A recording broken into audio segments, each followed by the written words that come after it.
Brought to you by the EveryDollar app. Start budgeting for free today.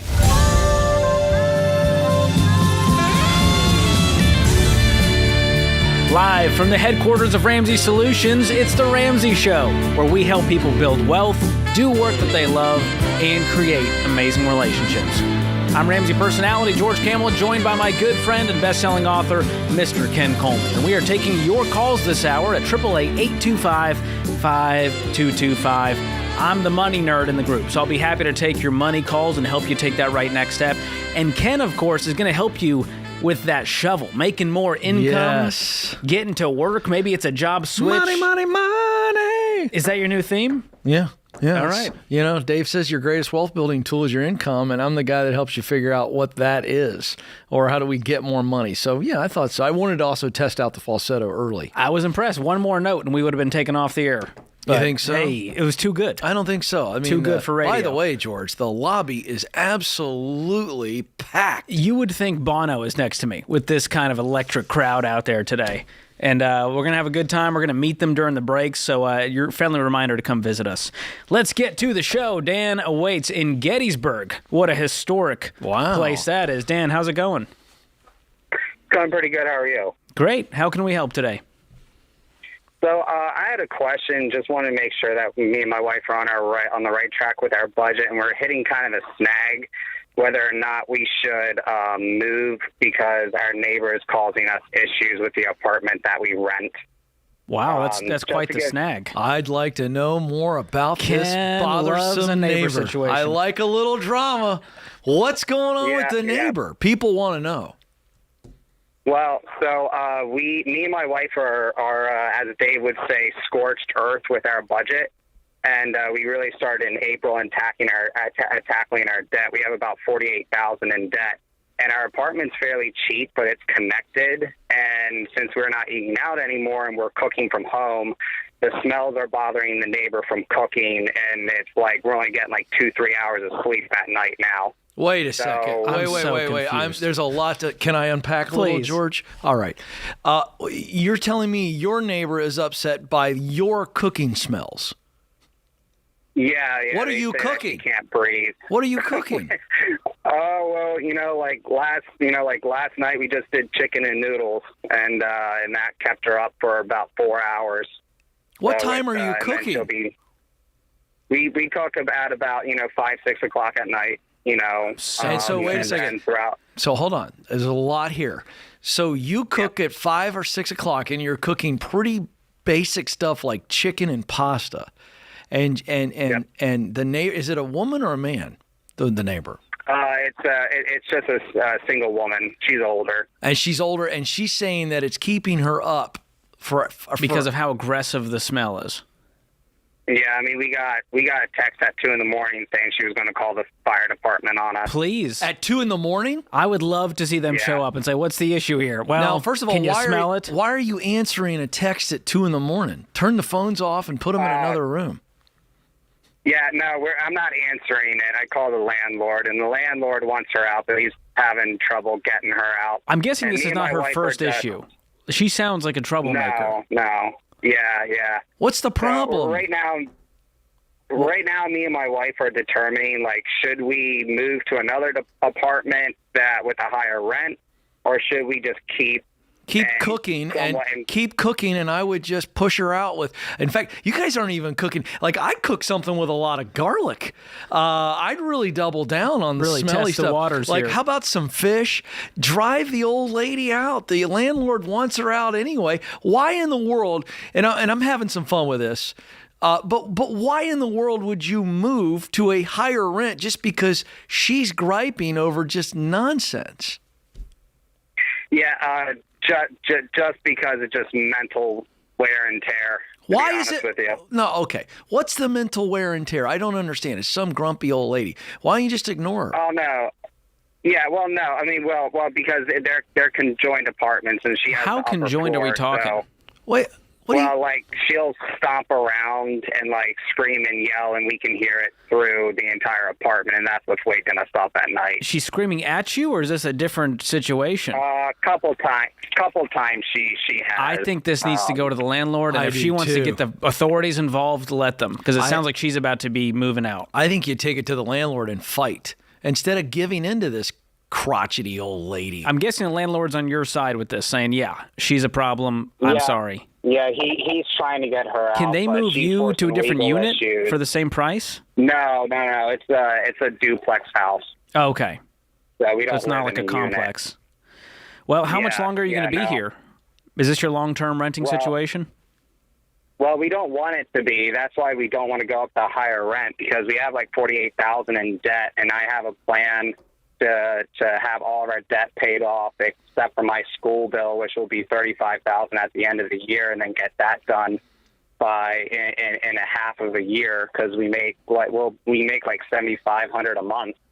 Great. And so we want to eventually work to get a house of our own. You know. All right, I'm going to tell you this. I'm jumping in, Dan, for a second, because the nature of this call is really not financial. This is an emotional and a mental thing that you're dealing with, and I get how much of a pain in the you-know-what it is.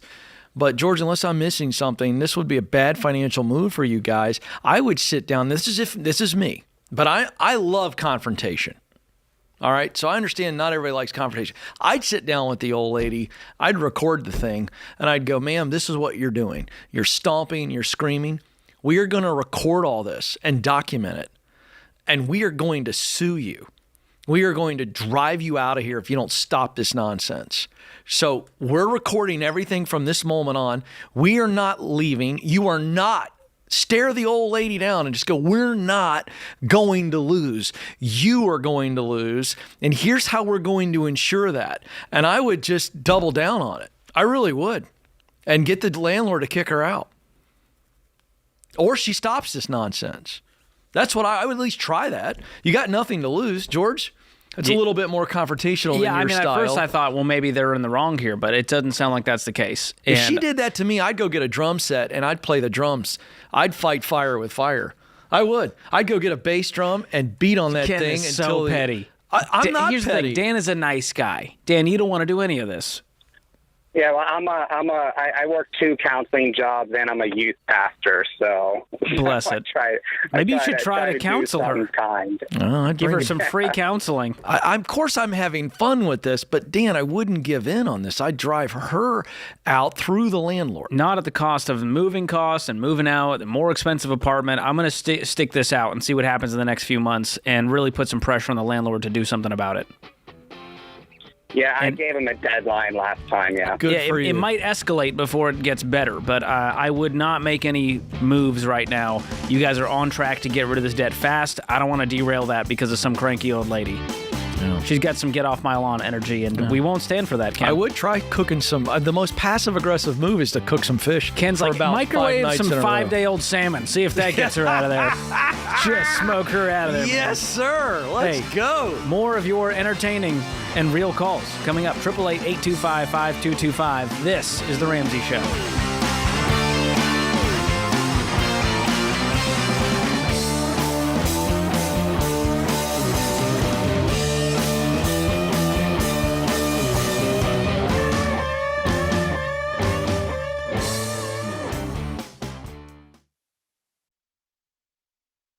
Your home is probably the biggest purchase you'll ever make. And with the real estate market like it is now, you'll need a mortgage company you can trust.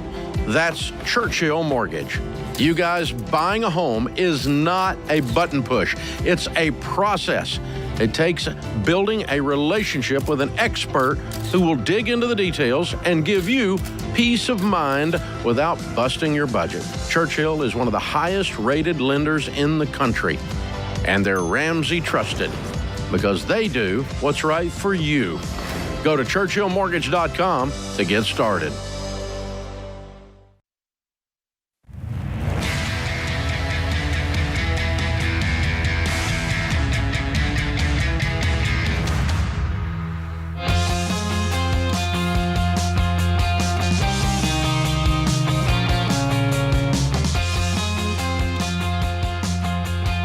welcome back to The Ramsey Show. I'm George Kamel, joined by my good friend Ken Coleman. Open phones at 888-825-5225. If you've been around here long enough, you know about Ken's Get Clear Career Assessment. It's helped thousands and thousands of people get a clear picture of the work they do best and that they love the most. And now we're excited to announce that Ken's new book, Find the Work You're Wired to Do, which will show you how to use those results to get specific in your job search and find the work you enjoy. You can pre-order it right now and get over $25 in free bonus items. And by the way, it includes the assessment in the book. So it's a pretty cool product, Ken, and it's been selling like hotcakes. Yeah, thank you. Excited to see how this helps people. Yeah, and here's the deal on that pre-sale deal. If you get it now, you're getting the ebook and the audiobook along with the hard copy and 3 different assessment codes. So it's basically 3. There's no bonus outside of just the book itself. Yeah. You're getting those 2 formats. So it's 3 books, price of 1. And you Great read deal. the audiobook yourself. I did. Excited to hear you speak. My baritone voice on full display, hopefully for your listening pleasure. Any singing? No singing. Okay. But I thought about having a bonus track. We'll do our duet album soon enough. That We'll would be convince great. Dave. That would be great. We're here for it. Well, hey, this book will help you answer 4 of life's biggest questions. Who you are, why you're wired that way, what you want to do professionally, and how to get there. So this is your last week to pre-order because this thing is launching with or without you. So go get it, RamseySolutions.com/store while the getting's good. Get all those bonus items while you can. RamseySolutions.com/store. All right, Nicholas is up next in Michigan. What is going on, Nicholas? Hey, my name's Nicholas, and at 18 years old, I moved out of my home state of Missouri, where my family owns several companies and businesses, and I went into the collision field, got my associate's degree in collision technology, and really hit the ground running, built a life for myself here in Michigan, and about a year and a half ago bought my first house, put $25,000 down on a $125,000 loan. Whoa, at 16? No, I am currently 25, but when I left Missouri, I was 17. Okay. But, okay, I got you. So I, moved out to Michigan and started my life. I was, like I said, my family owns several companies in Missouri, and I always kind of felt not really under their thumb, but just kind of in their shadow a little bit. So I moved out to, like I said, Michigan, started my life in my own industry, the collision industry, and I met a young woman there. We've been together for 6 years. It's the only relationship I've ever been in. Like I said, about a year ago, I bought my first home. And about 6 months ago, I was listening to Dave's TikTok, and he said on there that not many people can become, successful or be millionaires while dragging somebody else with them. And that really got me into thinking. She's never worked. She's never gave into our, checking account. She's never really done anything to help us financially. She's really only been a homemaker. And about 2 weeks ago, I rented my house out, told her that she needed to leave, and I'm planning on moving back to Missouri. And I would just want to know if Dave thinks that is the right choice or not. Well, it sounds like it's too late, regardless. Well, yeah, I'm just kind of struggling with my decision right now. So you kicked her out because she wasn't working. You said she just wanted to be a homemaker, and you guys were never even engaged? Yeah. And you're upset that she wasn't adding to your checking account? I'm confused by your decision to even combine your life with this person before marrying them. Well, for a long time I was too, but like I said, this has been my only relationship, and I really wanted it to be my last, if that makes any sense. And I don't really know. Like, I'm a pretty financially, I feel like, stable person. I drive a 2012 Mini Cooper. It's paid for. I bought a house well under what I could afford. I make about $90,000 a year. But if you split that in between 2 people, it's a little over $40,000 each. And I just can't. Do you guys have kids? You guys weren't married. You're playing house. You're right. Yeah, I agree. And hold on a second. Hold on. This is the gal you said you wanted to be your only relationship, and you kicked her to the curb because she wasn't really bought in? And does that mean she was anti what we teach, or she just wasn't engaged? There's a big difference. Well, very anti, I would say. Like, was she racking up debt? Exactly. Brand new car, wanted to just continuously. But you had to sign the dotted line on all of those loans. Yes, she didn't have an income. You're right. So I want to make sure that you understand you are fully responsible. I know, yes, sir. So we've been working for the last, I don't know, probably 3 weeks on getting everything split. Her parents are actually going to be taking over her car loan, and we're getting all of our bills separated off of my checking account and stuff like that. But like I said, I'm really struggling because for the last 6 years, it's been me trying to get her just, get an income, go just work. If you bring anything into the table, that's enough. I can't do it all by myself. Hey, Nicholas, the more troubling issue is not the income, but just that she is in complete opposition to the way you want to handle money. And so for that reason, I'm fine with this breakup. I think it's the right move. But I just don't think it's as much about her being a homemaker and not wanting to work. The issue is that she's really opposed to being on the same page with you and got you to do things that aren't right. Yeah, I completely agree. And I think I think it's a good move, but now you're regretting it because you miss her.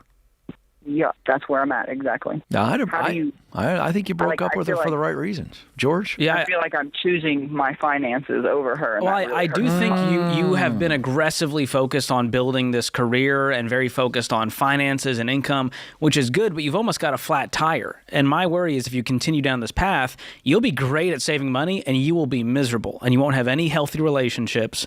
Your spiritual life's going to be in shambles. And I think for a young guy, I love your drive and your hunger, but you can't let that be your entire life. And my thing is, if you guys had a kid, would you be okay with her not working and being at home taking care of the kid? Yeah. Are you sure? Yeah, but you wouldn't be okay with her being on the other side of the page on debt and everything else. That would be potentially destructive for your marriage. George, do I hear? I think he should have broken up with her. I'm not saying it wasn't the right move. I think your regret comes from the fact that you poured in a lot into this relationship. 6 years is a large majority of your life when you're 25 years old. And you waited too late. My concern is you waited too late. You co-signed for all this stuff. You hope she plays ball. You hope she goes along with all of this. Yeah, you guys combined your life before you were even aligned in life. Yeah, that's and dangerous. that to me is the big problem here, and that falls on both of you. And so I think the regret will pass. You'll meet someone new, but you got to get Nicholas healthy first, so that the next relationship doesn't end the same way, where you go, what are you bringing to the table financially? That's the wrong way to look at a marriage. I agree. Okay. Well, thank you. I'm sorry you regret it. I wouldn't blame Dave. I would blame your lack of getting alignment on vision and values and goals before you structured your life together. Yes. Do you have advice on how to better do it with my next one, I guess? Yeah. Or how to move on, I guess? Yeah, before you get in a serious relationship, you talk about money. Okay. You say, what are your values around debt? I think what this are your is life probably goals? a third date conversation. I really do. I think it's early on. I'm going to say third date. It doesn't mean you're talking about combining finances and getting freaking the girl out. You don't need to ask about income and all that. No, but just talk about how do you view money? How do you view debt? How'd you grow up with money? What were your parents like? Yeah, you need to find somebody who has got shared values on this issue. Money is as big a cause of marital strife as anything, George. Yeah. What's the big ones? Money, politics, money religion? and kids. And kids. That's the big one, too. Yeah. So I think it's okay as you get further along in a dating relationship to start talking about things. Not further openly. along. I'm sticking with third date. Third or fourth date. Third it is. What do you say? Yeah, I'd say a few months into the relationship. A few months? Yeah. You got to get to know That's someone a lot first. of time and money invested to find out that you're not alike. There's a lady in the lobby that's going my third date. She's saying third date. Why waste each other's time? What are we doing? Wow. What are we doing? So Come on. the other part of my question is, like I said, I rented my house out now. I'm in a really good loan place on it. I owe $100,000 on it. It's worth about $170,000, and I'm thinking about moving home back and being around my family. Do you think that that's a good decision? I don't know why you'd move backwards unless you're financially destitute and needed to. You've already started your life of independence. You've got a good financial spot. I don't see any need to move home. You don't need that landing pad right now. You're going to be okay. Nor do you want to be a long distance landing. Yeah, I would sell it if you do plan on moving home and restarting. This is The Ramsey Show.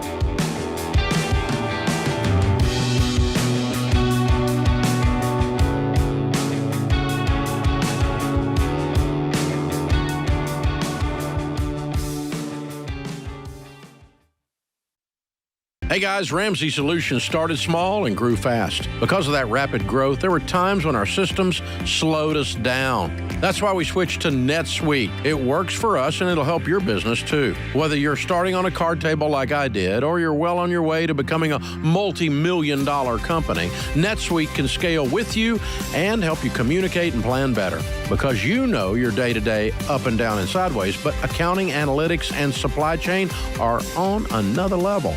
So maybe you're just not tech savvy. That can be okay. NetSuite will help at your speed and whatever your situation. More than 37,000 companies use NetSuite to know their numbers and their business better. So check out NetSuite today and find out how they can help you become the business you want to be 5 or 30 years from now. And right now, you can download NetSuite's free KPI checklist designed to give you consistently excellent performance at netsuite.com/Ramsey. That's netsuite.com/Ramsey.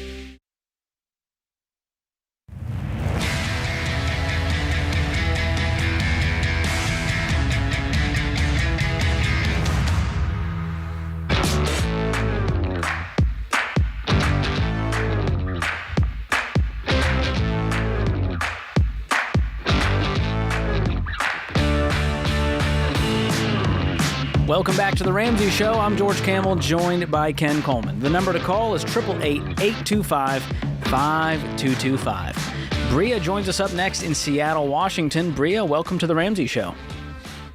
Thank you so much for taking my call. Absolutely. How can Ken and I help? Hey, so I've got some medical debt out the wazoo. I've got going all the way back to, I think, about 2018. Most of it has gone to collections. We hired a financial planner recently, and his advice to me, because we had a lot going on in our life right now, is to just ignore the debt, and it'll fall off my credit, and just don't pay attention to that right now. I can kind of see where he's coming from, but at the same point, I just feel a little icky not paying attention to the debt, but I'm wondering if he has a valid point. Well, why did he make that point? Do you have a lot of other debt to focus on right now? We've got some credit card debt, but my husband's salary just tripled and our housing's being paid for, so we're knocking it out pretty fast. So what's your total debts? List them out for me. So in credit cards, I would say we have one $5,000 credit card.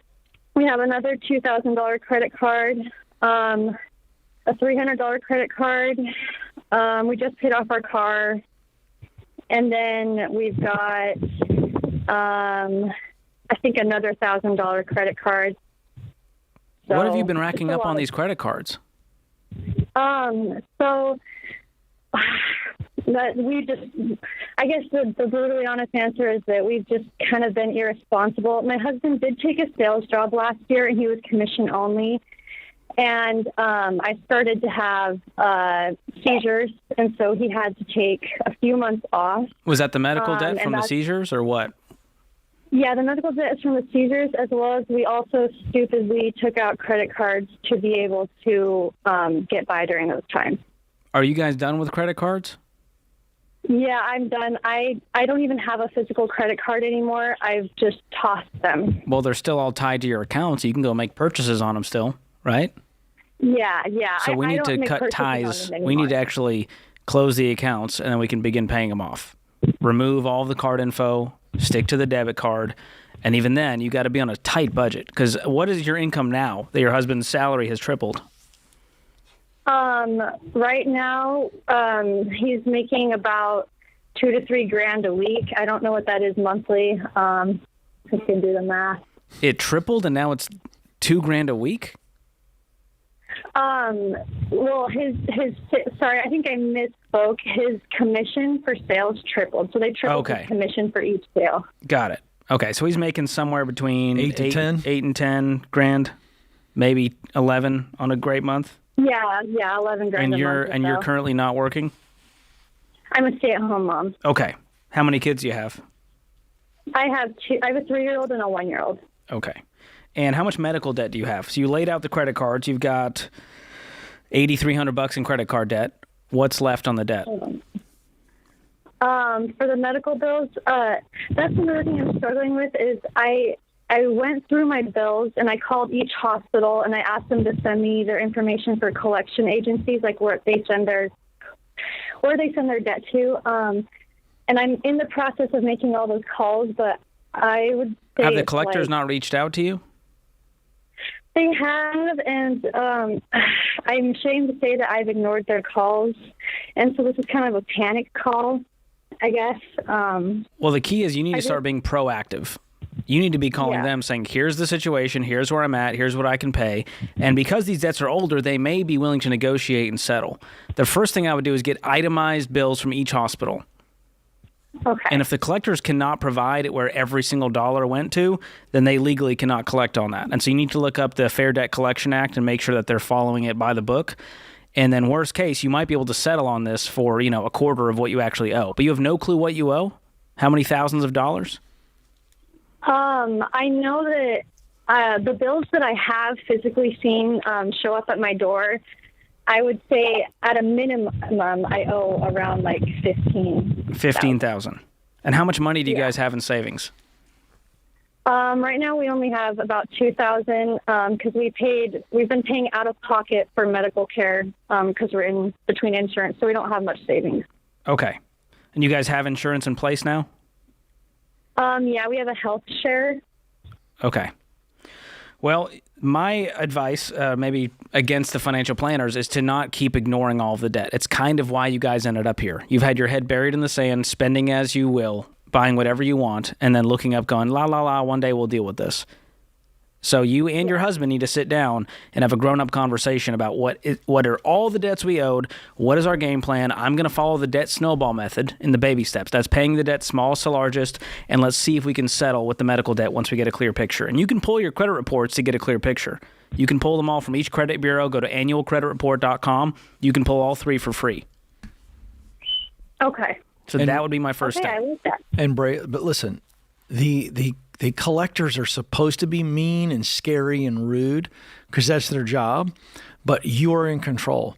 And if you just remember that, take a deep breath, and you control the conversation, you tell them what you can do, then they will start to play ball. But their goal is to scare you and push you into a corner where you do exactly what they want. And once you make it clear to them that you're not going to do what they want, but you're willing to do something, then the whole conversation changes. So trust us on this, and you hold tight, hold firm in that conversation, and then they'll start to play ball. And never give them access to your checking account. Ever.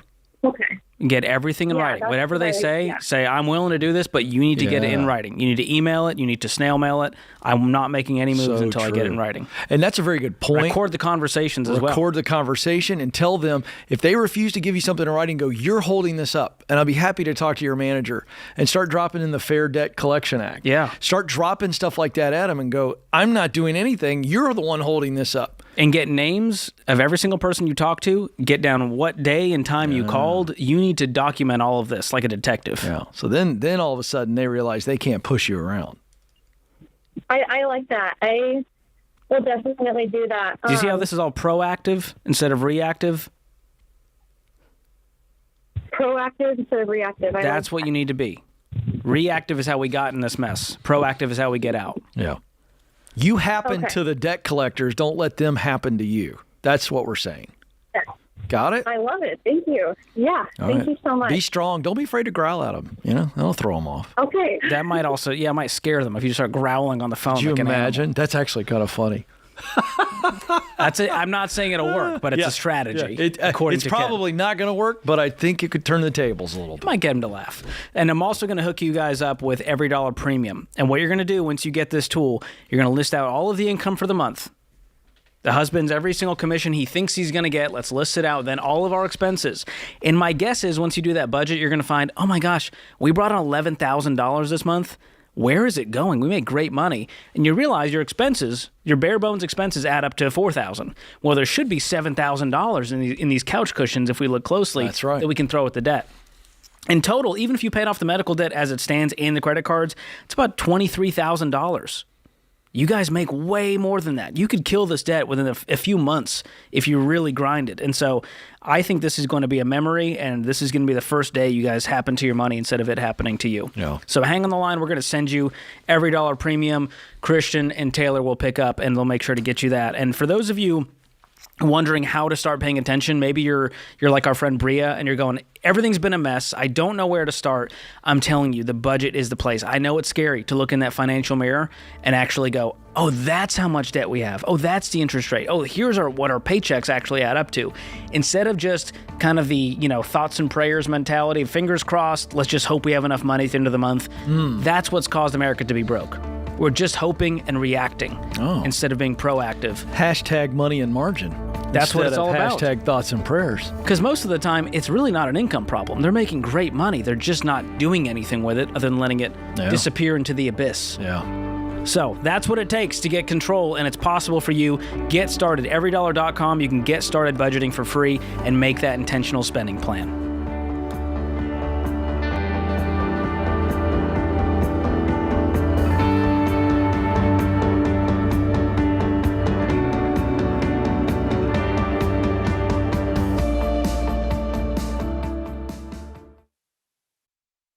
If you're like most people, your home is your most valuable asset. And when you want to make improvements, it can feel like everything costs too much or takes too long. But something as simple as custom window coverings from Blinds.com can completely change your space and add value to your home. We've recommended Blinds.com for over a decade, so you know you can trust them. From blinds, drapes, and shutters to motorized shades, they make it easy and affordable to upgrade your entire home, and their team is ready to help with everything from design consultation to measuring and installation. Plus, there are never any misleading quotes or hidden fees. Everything's backed by their 100% satisfaction guarantee, and shipping is always free.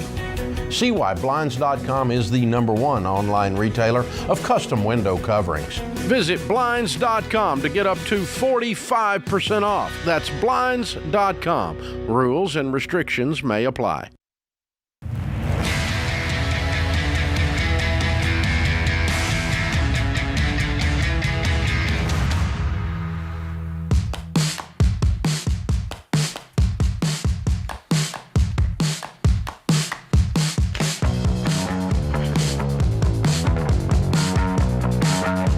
Welcome back to The Ramsey Show. I'm George Kamel, joined by Ken Coleman. Open phones at 888-825-5225. Well, Ken, it's Financial Literacy Month, and one of the ways that we are celebrating is taking questions from students at high schools that are going through our Foundations in Personal Finance curriculum. And today's question comes from Ava in Illinois. Considering the whole goal of the baby steps is to never go into debt again, is it advisable to freeze your credit? That is a mature question from a high schooler. I love that question. It is. They're already thinking about credit in a good way, I might add. So yes, the goal of the baby steps is to never go into debt again. Hopefully you haven't gone into debt if you're 16 or 17. That's what I love about this curriculum, Ken. As students are going through it, they're avoiding the mistakes. I just ran into someone yesterday. I was getting a cookie, and she said, I recognize you. I'm going through the curriculum right now. And I was like, that's amazing. She's going, I'm paying cash for my car. Nice. I'm saving up. I'm not going to go into debt. Was this at the mall? This was at a cookie store. It's a new one called Whitney's Cookies in downtown Franklin. You should stop by. So you're grabbing Free a cookie. Advertising. Oh. Grabbing a little gluten-free cookie at the festival yesterday. I love it. So anyways, yes, it is advisable to freeze your credit. And here's what that looks like. There's 3 main credit bureaus, and you can go onto their websites or call them, and you can freeze your credit. What that means is nobody can create a credit account under your name using your social security number. And this is something many people do. It helps you avoid identity theft, and it helps you avoid going into debt because you have to unfreeze the credit in order to open an account. Yeah. And so the only time you might need to unfreeze it temporarily is, let's say you're getting pre-approved for a mortgage. And that's really the only time. And you can simply unfreeze it. They'll run your credit to make sure that you don't have any delinquencies. Then you can freeze it again. So it's really no big deal. And so I would absolutely recommend freezing your credit and checking your credit report once a year from that website I mentioned earlier in the show, annualcreditreport.com. No affiliation. It's just the actual, it's the one you want to go to. It's free. Don't pay to have this done, to pull your credit. This is different from a credit score. The credit report is actually showing all of the accounts that you have open and will give you a clear picture and help you avoid fraud. If you see anything weird on there, you can dispute it. So I love the question, Ava. Absolutely freeze your credit and you will avoid a world of hurt and pain. Thank you for that. That gives me a lot of hope in the next generation. All right, let's go to the phones. Adam is in Bozeman, Montana. What's going on, Adam? Hi, George. Hi, Ken. Thanks for taking my call. Sure. What's happening? So I was just calling. I'm getting ready to really start attacking my mortgage. And I got in 3 years ago with interest rates being extremely low, and I was just wondering if it's more advisable to throw the money at the mortgage account with a low interest rate, or if it would be better off in like a growth stock mutual fund or a high yield savings account and then pay it all off in one big chunk at the end. This is a classic existential question in today's world, Adam, and it's a tough one, truthfully, because we get harangued for this in the comment section on the internet. They're going, "You should never pay down your low interest mortgage. Keep it forever." And I'm going, do you guys understand the options you have when you don't have a mortgage payment? You can move if you want to. And what I'm hearing, Ken, is people go, I have a low interest mortgage. I'm handcuffed to it because I can't sell the home because then I'll have to go get another mortgage that's going to be at a 7% rate. Right. So number one, Adam, you're choosing freedom. You're solving for freedom when you pay down the mortgage.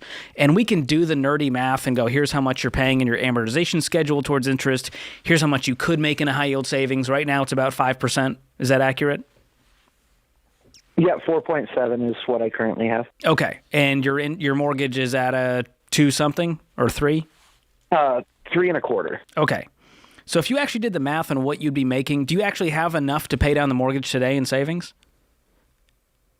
No, not today. I'm looking at about probably a 12-year schedule. Okay, so if you wanted to nerd out for a second to do a mathematical equation, you could see how much money you'd be making in that high yield savings account over the next 5 years. And I can almost guarantee, since you don't have the money in full today, that you'll be better off paying down the mortgage because of how much interest you're paying on the front end. When you look at that amortization schedule, you'll notice that most of it is going towards interest and only a small percent goes to the principal. And as you start paying it down, it starts to switch. And so I would almost guarantee that right now, without even seeing the math, it would be a better bet for you to have that guaranteed interest by paying down the mortgage and building equity versus investing it in a high yield savings account. Okay. That's the Thank you math very side. much. Yeah, and the emotional side, like I mentioned, I'm a guy who did exactly what I'm telling you to do, which is pay down the mortgage regardless of what the market is doing, what high yield savings are doing. Because you also got to remember, high yield savings accounts, they're at pretty amazing rates right now, but that could fluctuate. That's variable. It could go down to 4, it could go down to 3 over the next year or two, whereas your mortgage, you're always going to pay that 3.25% on a few $100,000 on that mortgage balance. And I would encourage you to go look at your amortization schedule. And everyone out there, if you have a mortgage, go look at what you're actually paying in interest per month and add it up over the course of a year. It will make you want to hurl. It'll make you want to get rid of that mortgage. So that's my thoughts, Ken. Anything to add to that?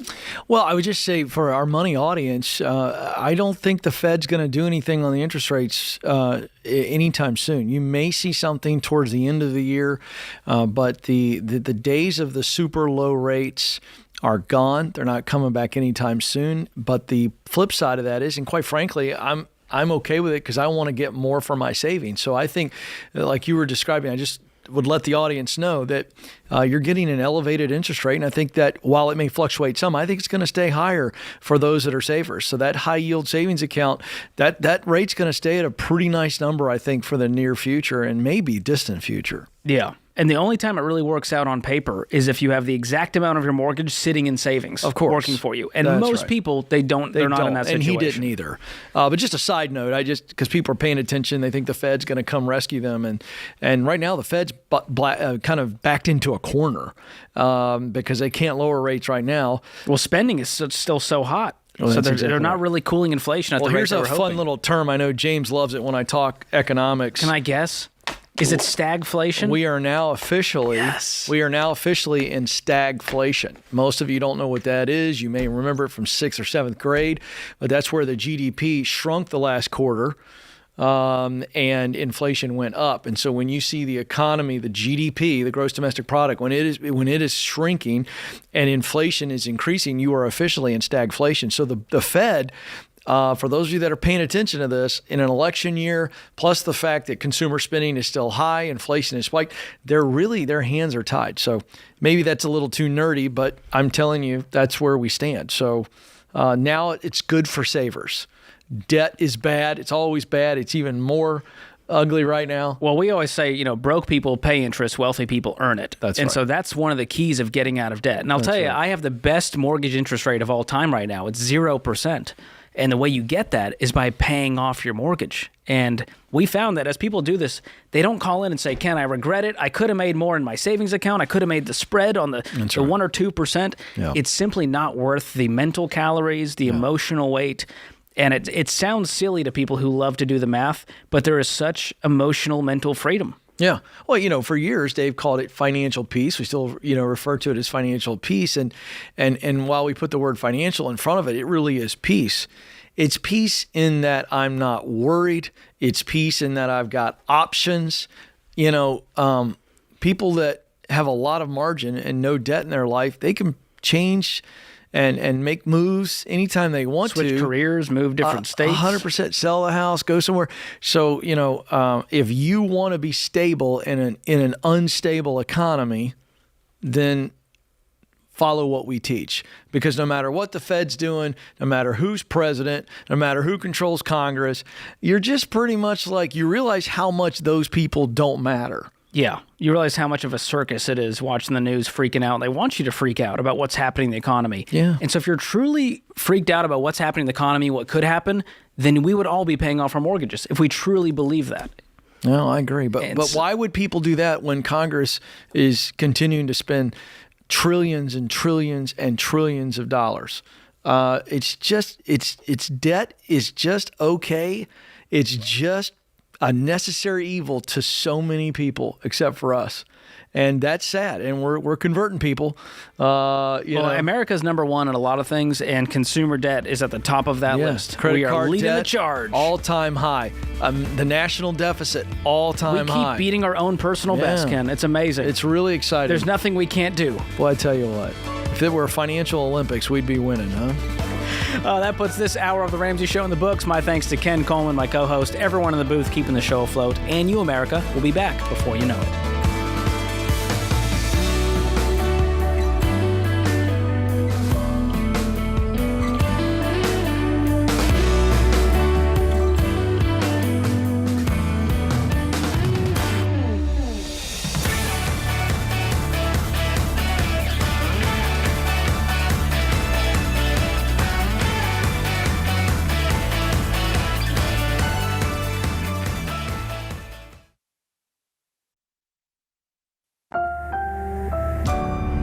Brought to you by the EveryDollar app. Start budgeting for free today.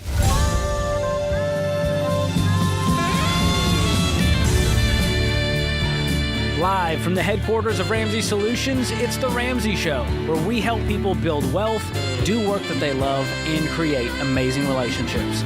I'm Ramsey personality George Kamel, joined by best-selling author of Money's Not a Math Problem, Jade Warshaw. We're taking your calls at 888-825-5225. You call in and we'll help you take the right next step for your life and your money. And remember, it's just our opinion, but we are experts on that at the very least. So let's kick it off with Tim in Los Angeles. What's going on, Tim? Hey, George and Jade. I appreciate you for having me. Sure. How can we help? Yeah. I'm in a weird situation. I used to work with my parents. They started a company 8 years ago, and I ran production for them. Every time I asked them for a raise, it was just an excuse, and we can't afford it, blah, blah, blah. So I left, and I'm working for their biggest competitor right now. Juicy. And wow. Yeah, they got really upset about that. I can imagine. Did you do that for spite? Whenever I would ask for a raise, if you can't pay me and I'm working my butt off for you, I'm just going to leave. So, yes. Got it. All right. Yeah. I'm like, what It's the fine. heck? Own it. Okay. Yes. So ever since I was 10 years old, if my dad doesn't get his way, he calls the cops. And I just turned 28. So this happened last year when I was 27. Okay. He called the cops saying that I was going to go home and unalive myself. Oh, wow. Yeah, because he wanted me to work for him again. They bought a $2 million house, and when I left, they realized they're losing money because they don't know how to run production, and now I'm working for his biggest competitor. And so And they're losing money. he calls the cops and lies to them about saying that you're going to do something really bad to yourself and that they need to show up?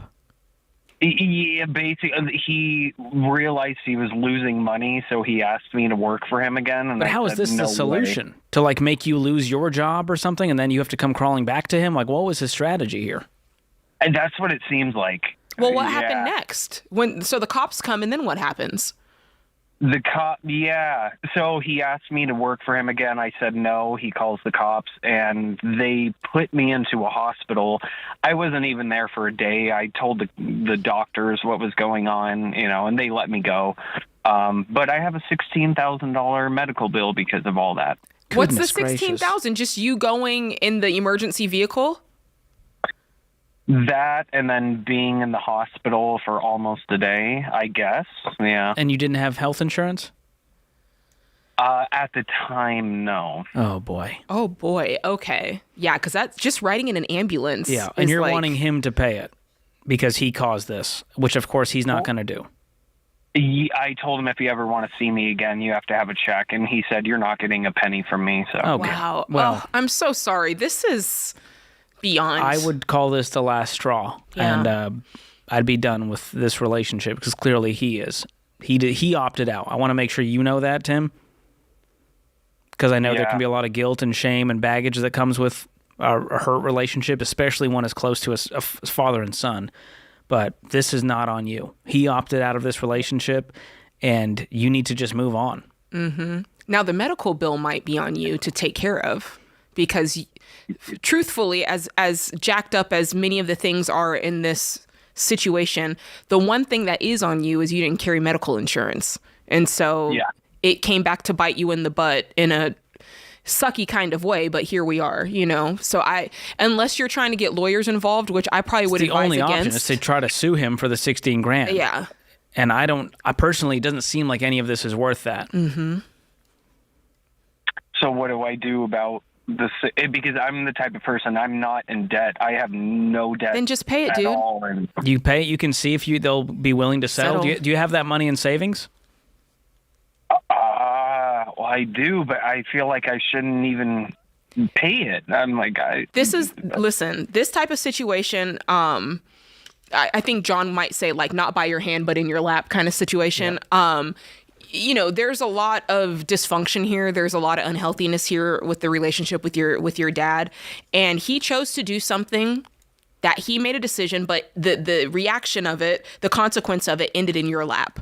And part of that, you didn't have the insurance to cover it, and you'll learn your lesson from that. But kind of what George was saying, your choices here are you can either go after him legally for that money, but that's not going to end well. Like, it's just going to further deteriorate what's already going on. It's going to take your mental energy, emotional energy, physical energy, financial energy just to fight this. And y'all have already gone tit for tat, right? Like, I wanted a raise, they wouldn't give me a raise, so I'm going to, for spite, go work at, their competitor. He's going to do that. Well, I'm going to, call the police on him. So you guys are going back and forth, and somebody's got to stop, like, the crazy cycle. Somebody's got to go, enough is enough. I'm going to be the bigger man and make a choice that the other guy isn't going to expect, because he's expecting you to retaliate, right?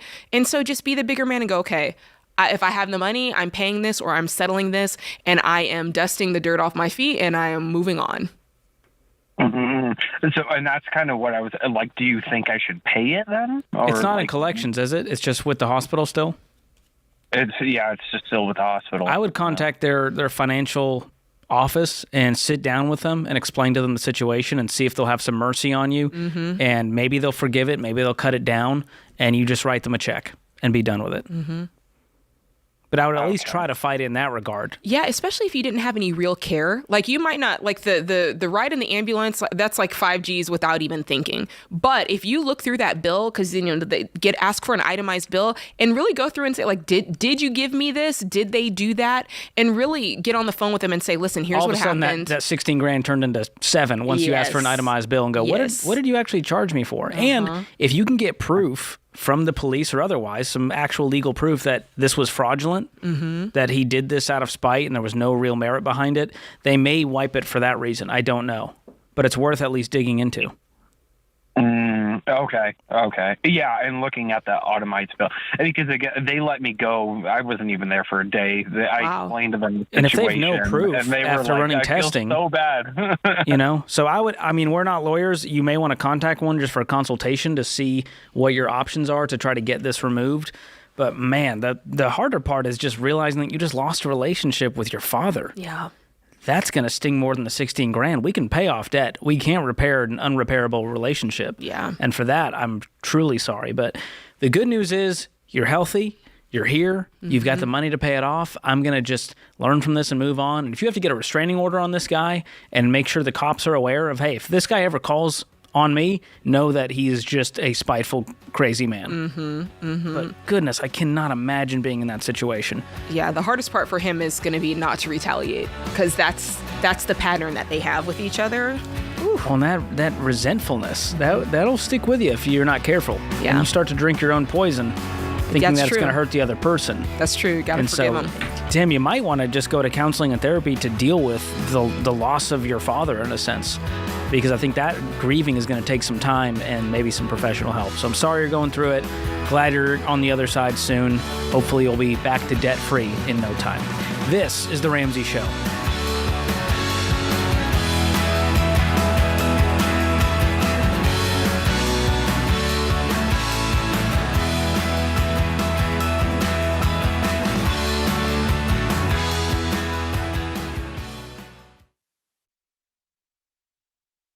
I've been doing this show for over 30 years, and some of the saddest calls I have taken are from situations that are completely preventable. Yeah, and what's so hard is I feel like one of those, especially the ones that I'm like, oh, it's terrible, are people that call in and their spouse has passed away suddenly and they don't have life insurance. We actually took a question of a lady, and she had 3 kids, pregnant, and husband didn't have life insurance. And I'm like, I can't even imagine. Or even if it was opposite, right? If a mom passed away, there's a dad with kids and trying to figure out, how am I going to afford childcare? How do I outsource some stuff that maybe she was doing? Like, and it just takes the grief and the sadness of something like a sudden death to a whole new level. Like, when you have to think through, how am I going to pay my bills? How am I going to eat next week? Yeah, in the middle of all that grief. Like, it's terrible. And so life insurance is the one thing, especially as a mom with 3 little kids, that I'm like so big on for people to get, because it's inexpensive. Zander is the place that Winston and I actually get all of our life insurance. And we keep re-upping it because I'm like, I just want it there. Like, there's something about that safety of knowing that you have money if something suddenly happens. And it doesn't cost much, because Zander shops among a gazillion different companies. It doesn't cost much. You just have to admit that someday you're not going to be here. You got to say it out loud, and you got to say, I'm going to say I love you to my family by taking care of them and taking the time to put this stuff in place. The cost of stinking pizza. There really is. So that is one thing to do, to say I love you to your family. So we've used Zander for all of our family's needs for insurance for many years, including, of course, term life insurance. To get a free quote, go to 800-356-4282. That's 800-356-4282, or go to Zander.com.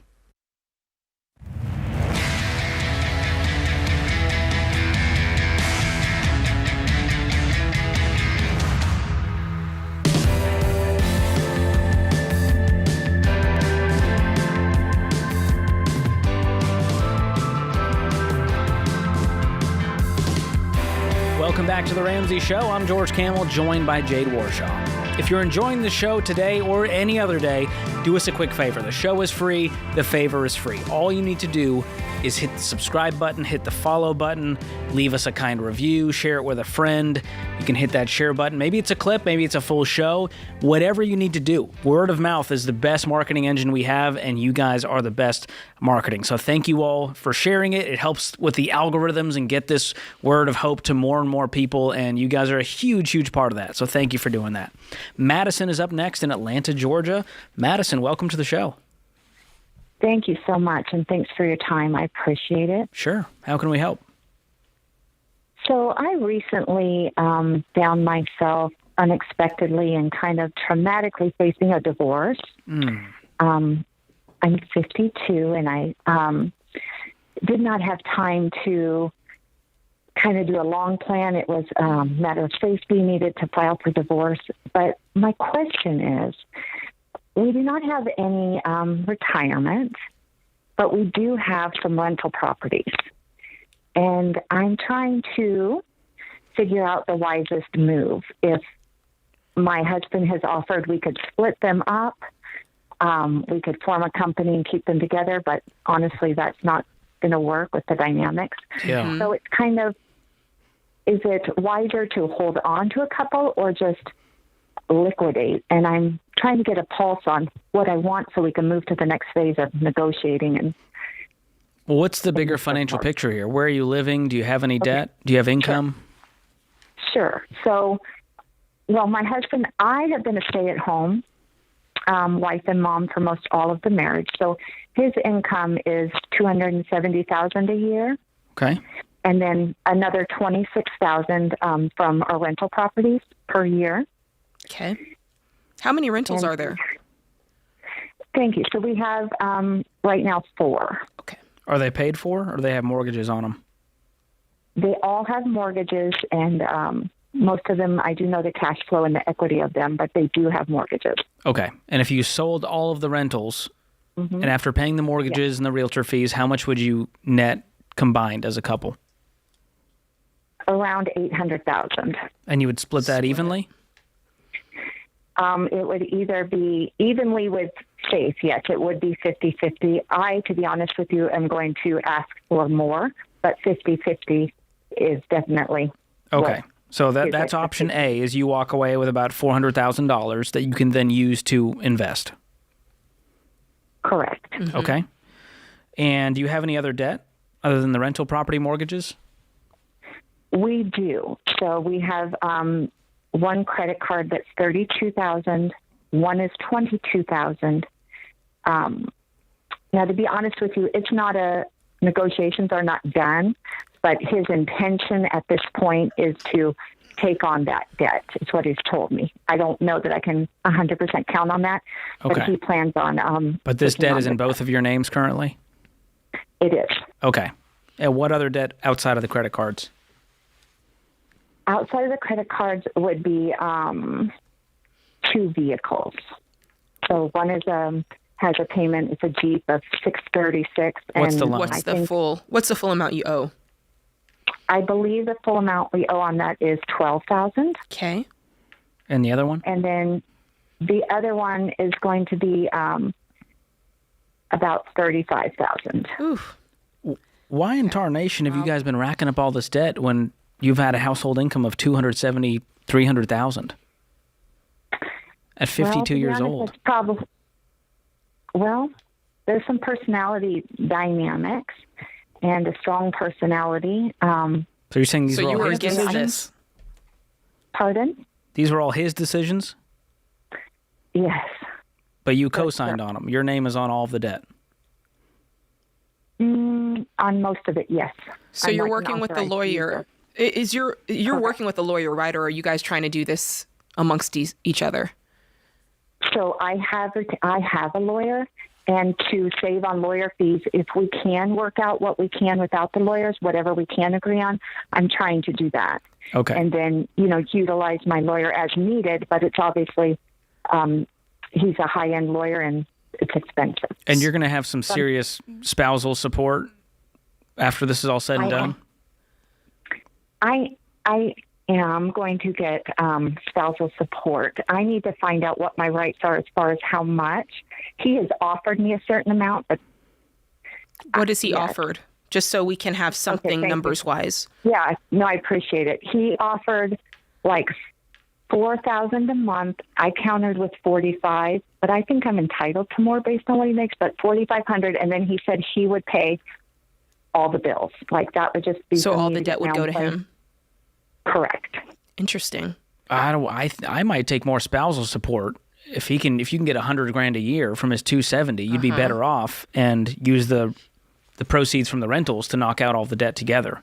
So I would do some serious math before agreeing to it on face value, and I would talk to your lawyer about what makes the most sense financially, because long term, I'd rather have you have a double the income versus going, well, I don't have to deal with the debt, right? Which is a short-term problem. However, the one debt that I would want to be dealt with is these mortgages. Like if I were in your shoes, I'm clean slate. Yeah, I would not want to be on any of this property with him. I would not want to set up any sort of business. I would say, let's cut our losses. We sell them, you split the profits, and then that's that on that. Clean break.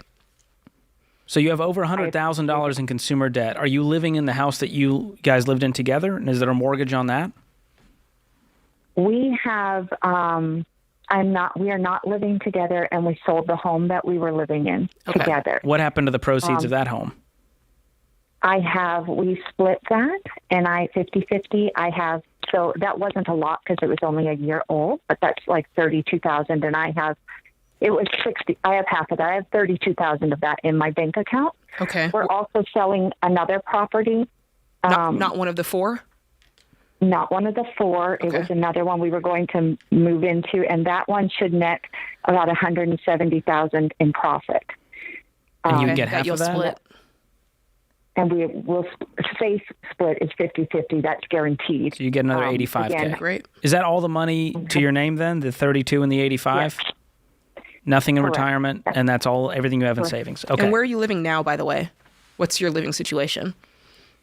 So I moved out, and I'm staying with my adult daughter. So I've been like kind of living on a couch and out of a car and trying to figure out. Not that I out of a couldn't car. afford to get my own. Yeah, well, like my belongings are in storage, but then the things I needed are in the back of my car. So I've really been displaced and just trying to figure out. I want to put down roots somewhere that I know I want to be, and that's going to probably be an out-of-state move. Okay.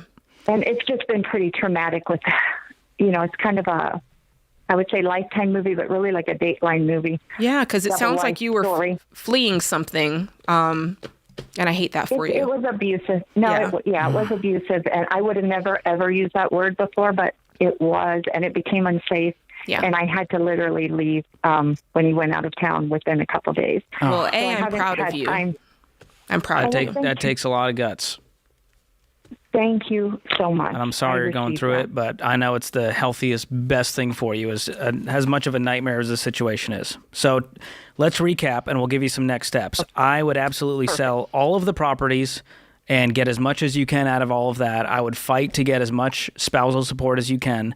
And if he wants to take on the debt, that's fine. If you need to split it and you pay half of it, he pays half, and we call it square, you need to just cut all ties with this man. Other than the spousal support, which is that's part of the deal.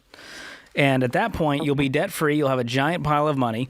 And at that point, I would contact a SmartVestor Pro. You can do that at RamseySolutions.com, and they can help you make a plan for the few $100,000 you have sitting there. Maybe part of that is fully funding retirement. Maybe part of it's in a brokerage account outside of retirement, but they can help you with that. And I'm also going to have our team send you this article.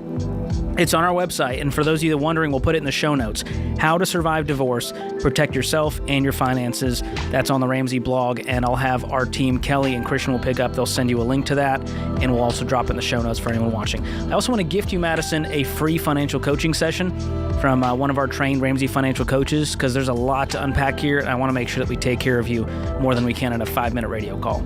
So hang on the line. We'll gift you that, and everyone else tune in for that article. This is The Ramsey Show.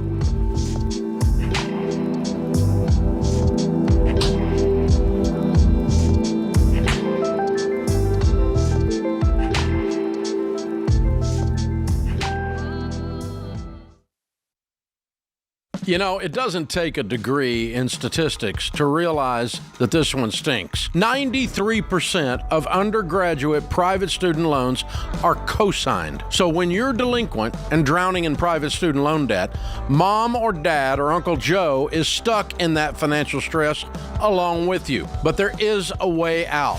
WhyRefi? WhyRefi offers a custom refinancing option with a fixed rate loan based on your ability to pay. And the average interest rate WhyRefi offers is 3.9%, which can significantly reduce your monthly payment and decrease your total cost. WhyRefi refinances your defaulted private student loans that other places won't touch. And I trust them to help you get out of debt. So don't be another statistic in the student loan swamp. Contact WhyRefi at 844-2-RAMSEY or go to whyrefi.com/Ramsey. That's 844-2-RAMSEY or the letter Y, then REFY.com/Ramsey.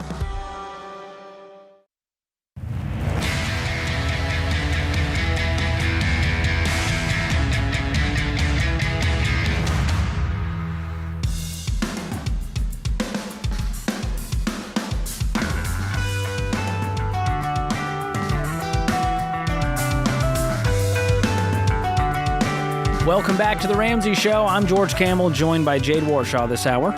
And in the lobby of Ramsey Solutions on the debt-free stage, we've got Steve and Julie here. How are you guys? Hey. Good. How are you? Good. Where are you guys from?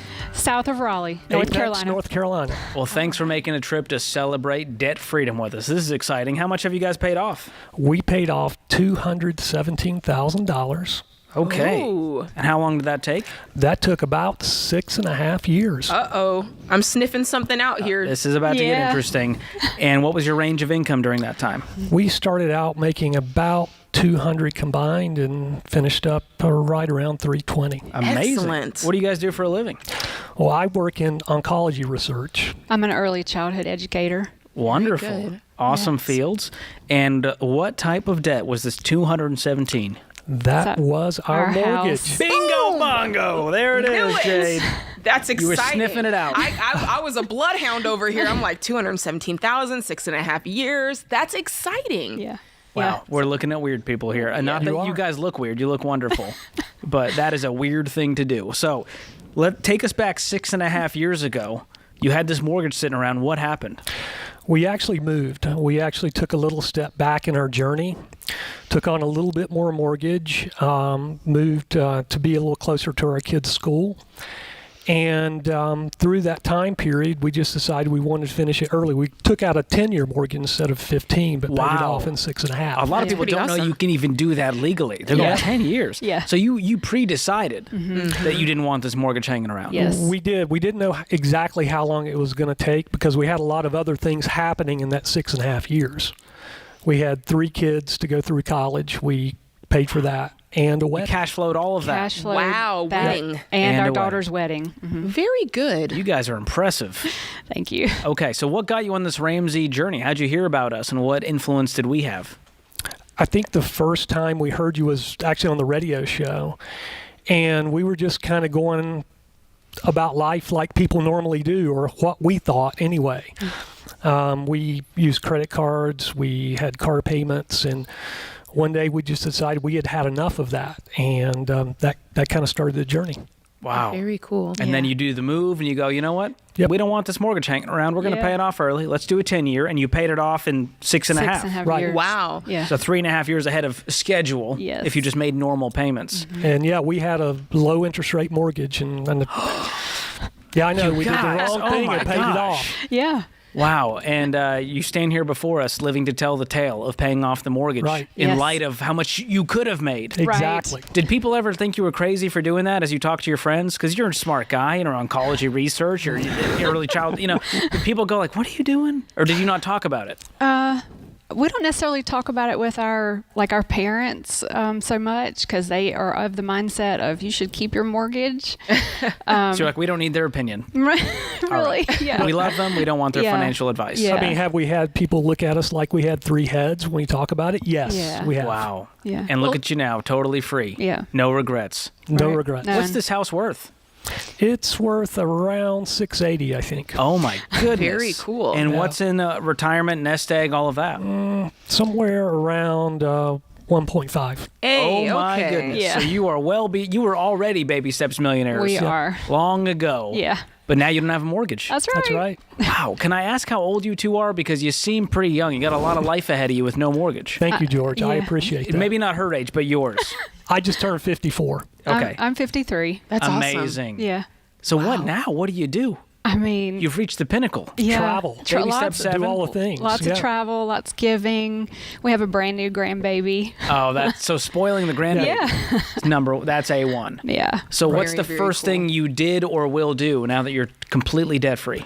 So we actually paid the mortgage off a couple months ago, and that was right after our youngest son finished college. So we just finished with that, and we took a week to Maui.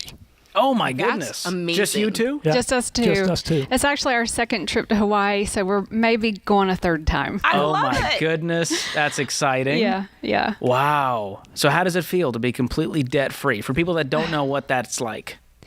It's just really hard to describe when you do your budget every month.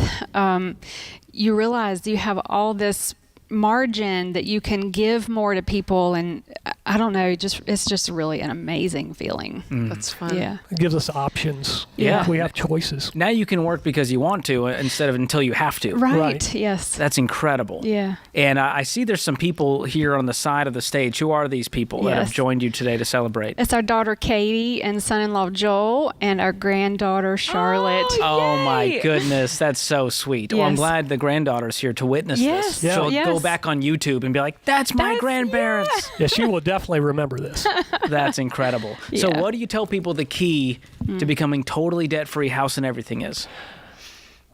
My answer is I think the two of us working together, having combined goals, a combined vision, and just executing that plan together. I mean, before we were not aligned, and now we are. Yeah. And that's been huge. I will say for a lot of years, I wanted for us to just use debit card only, and we were just doing the points credit card kind of thing. And I just knew the more I pushed, it was not going to help. And finally, he just came to the realization on his own one day, and we just really got on board and dialed down the budget, and just the shared goals really helped. Wow. Yep. Yeah. How do you get there, Steve? Like one day you just wake up and you go, all right, fine, I'll do it her way. I'm a little slow, George, but eventually it happens, right? Eventually at 54, you might wake up and go, it's time for a change. It happened a little earlier than that, thank goodness. Yeah. Yeah. Well, you guys are inspiring. I hope I'm like you one day, living and giving generously with a grandbaby now. I got an 8-month-old now, and so you start to think about legacy Yeah. and what really matters in life. And money has went from an obstacle for you guys to a tool. Yes. Absolutely. That's Yeah. the best part of all of this. Yeah. And the cool Wow. thing is we're able to teach our kids as we went. Yeah. They watch this whole process. They have. Exactly. So we have changed our family tree with our own children. We have 3 children, Katie and then her 2 brothers. Wow. Yeah. Who couldn't be here to join us What a today. difference. They're celebrating online. Yes, they are. Well, this is exciting, guys. This is the moment we've all been waiting for. So we've got some gifts for you, some parting gifts, and that's 2 EveryDollar premium subscriptions. And you can use those. You can give them away, maybe to the kids, maybe to friends who thought you were crazy, the ones cheering you on. But this is an exciting moment. So we'll be sure to give you those as you head out today. All right, here we go. It's Steve and Julie, Raleigh, North Carolina. $217,000 paid off in 6.5 years. House and everything, making $200 all the way up to $320. Count it down. Let's hear a debt-free scream. 3, 2, 1. We're debt-free!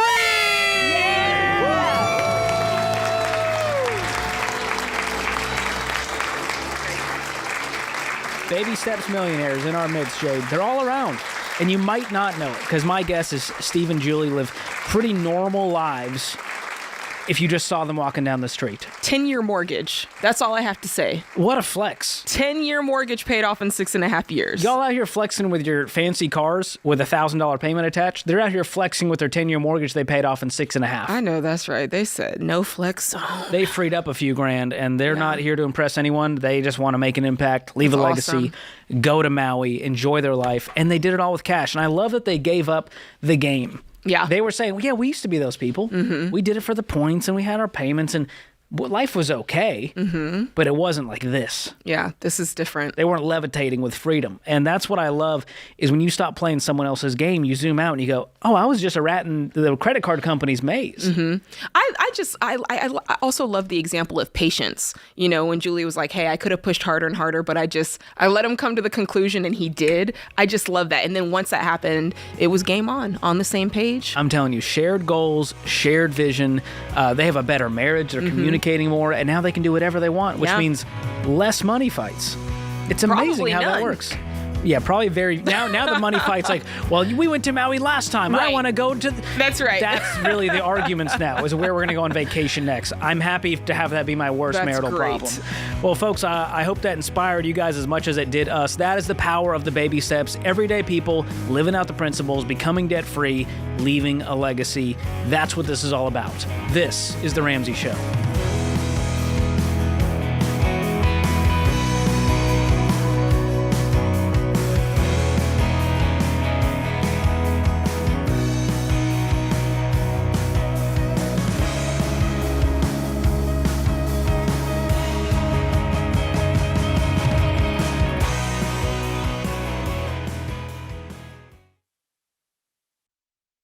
Hey guys, it's Rachel Cruz here to tell you about a faith-based alternative to health insurance that can make healthcare more affordable. Christian Healthcare Ministries. CHM allows members to share each other's healthcare costs, and it's as easy as 1, 2, 3. Step 1, choose the healthcare provider you want. Step 2, submit your eligible bills. And Step 3, get reimbursed. CHM members take care of your eligible medical bills. With no networks and the freedom to choose your healthcare provider, CHM is the best option for Christians who want to take care of their families and help other believers. Find out more at chministries.org/budget.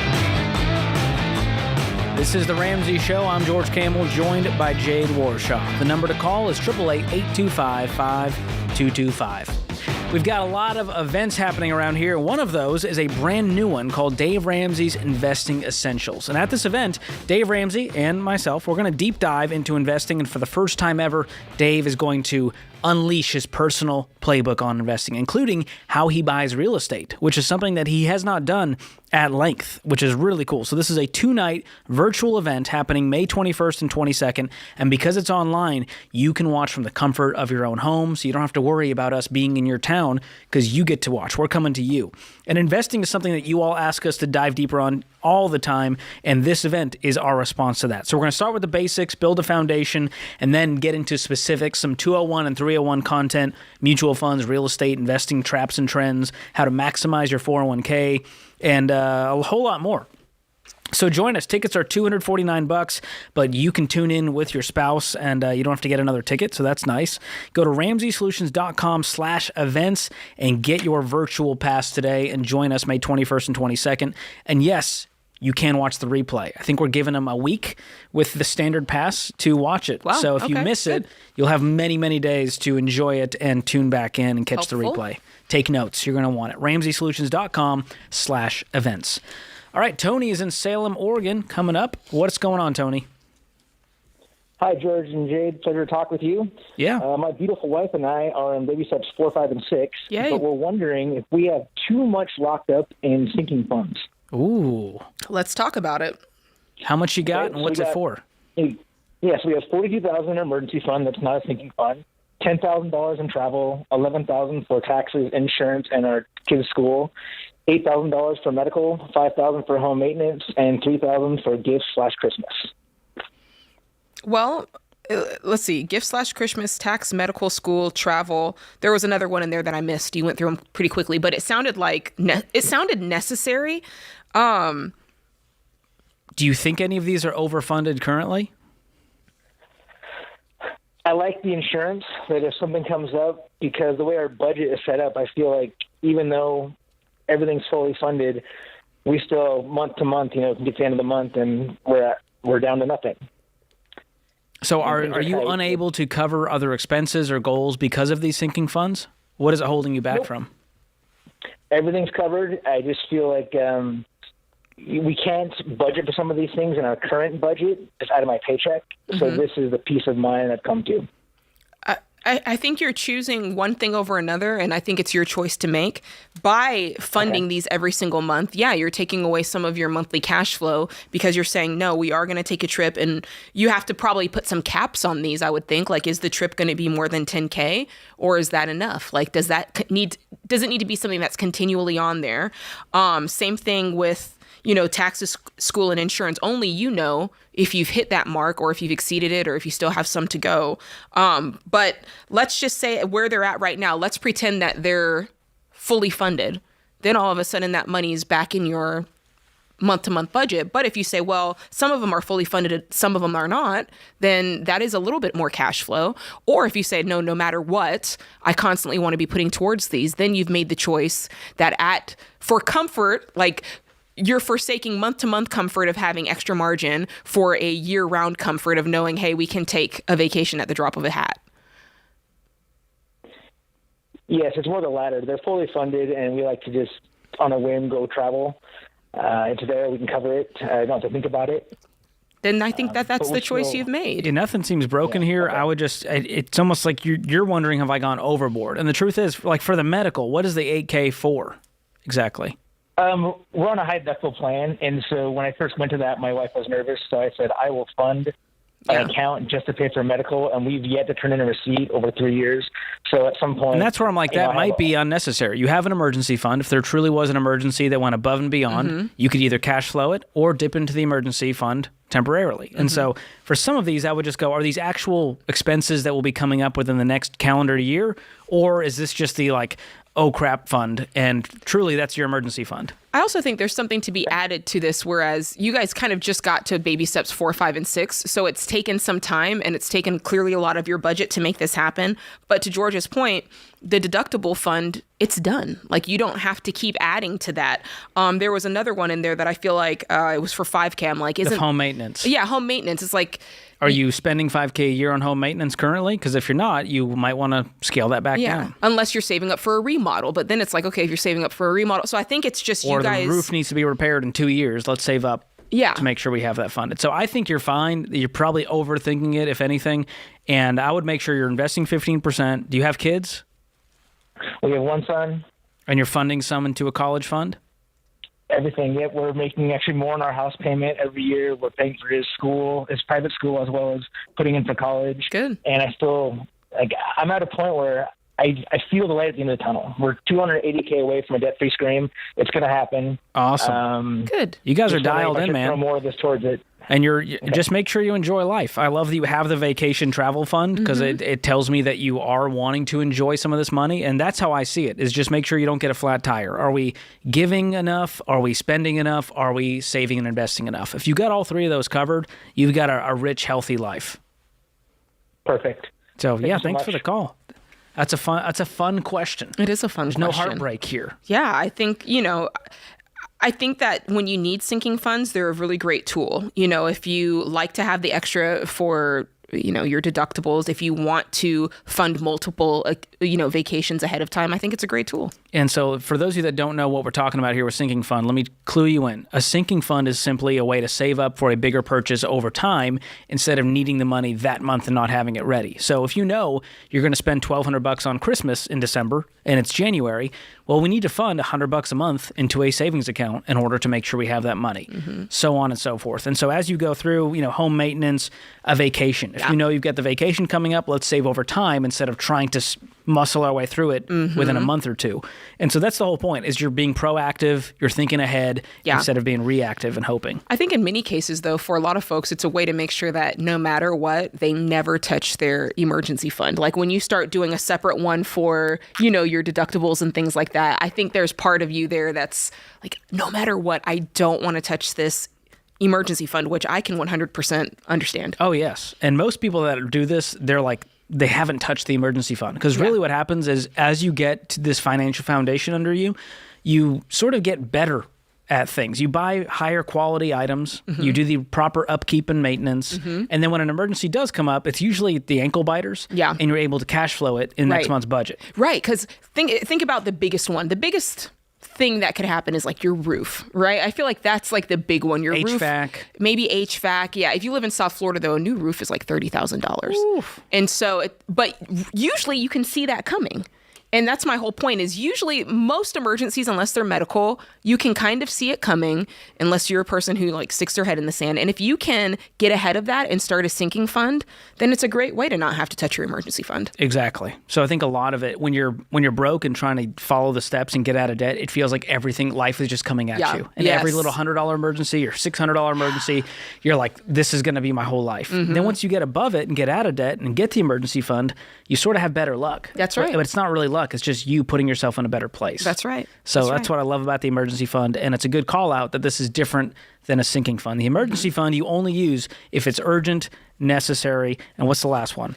Unexpected. Unexpected. There it is. I knew it was there. Jade, that was like an alley-oop. It was. I was glad I was ready for the pass. Definitely did not want to fumble. So that's a big one. So baby step 1, $1,000 starter emergency fund. And then baby step 2, let's knock out all of the debt. Then baby step 3, we can get that fully funded emergency fund and begin to put those sinking funds away. And even if you're in baby step 2, it's wise to have that sinking fund ready to pay the insurance bill at the end of the year that you know is coming. Yeah, that's true. And so if that slows down your debt snowball, that's okay. Yeah. We want to make sure we don't go back into debt because we weren't aware of an upcoming expense. Yeah. Yep. I'm that person too that likes those deductibles. Like I'll keep the deductible in the HSA. You know, you can invest the rest or whatever. And I just like knowing it's there. Part of financial peace. Yeah.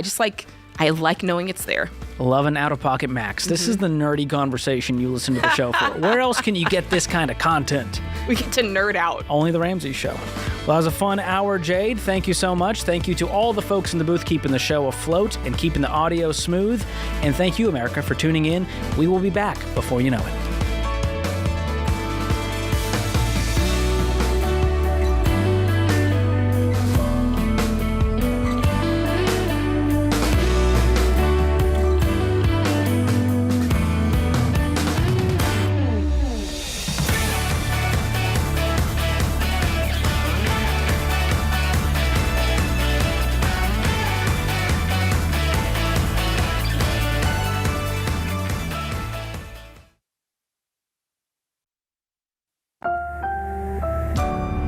Brought to you by the EveryDollar app. Start budgeting for free today.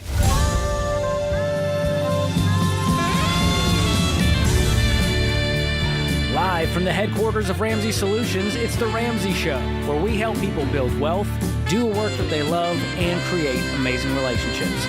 I'm George Kamel, joined by Jade Warshaw. This is your show, so call us up at 888-825-5225, and we'll help you take the right next step for your life and your money. Ann is going to kick us off in Albuquerque, New Mexico. Ann, thanks for taking the time to chat with us. How can we help today? Hi. Yeah, I was hoping for some guidance on how to navigate a difficult conversation with my husband about finances. I just found out that he has a business credit card with about $10,000 of debt on it. And this is like the third or fourth time that there's been financial deception throughout the course of our marriage. And so What were the other getting times? to the point after we got married, about 5 months in, I found out he had about $10,000 of credit card debt. And then a few other things, like he borrowed $6,000 from his parents and another $3,000. So how are you finding out about this? Is he telling you, or you're coming across some information on your own? This time he did share with me the business credit card, and that was after we've been working the baby steps for about 4 months. Mm-hmm. The other times were his parents mentioned it at Thanksgiving, or So he was actively trying to hide it? Yeah, the other times.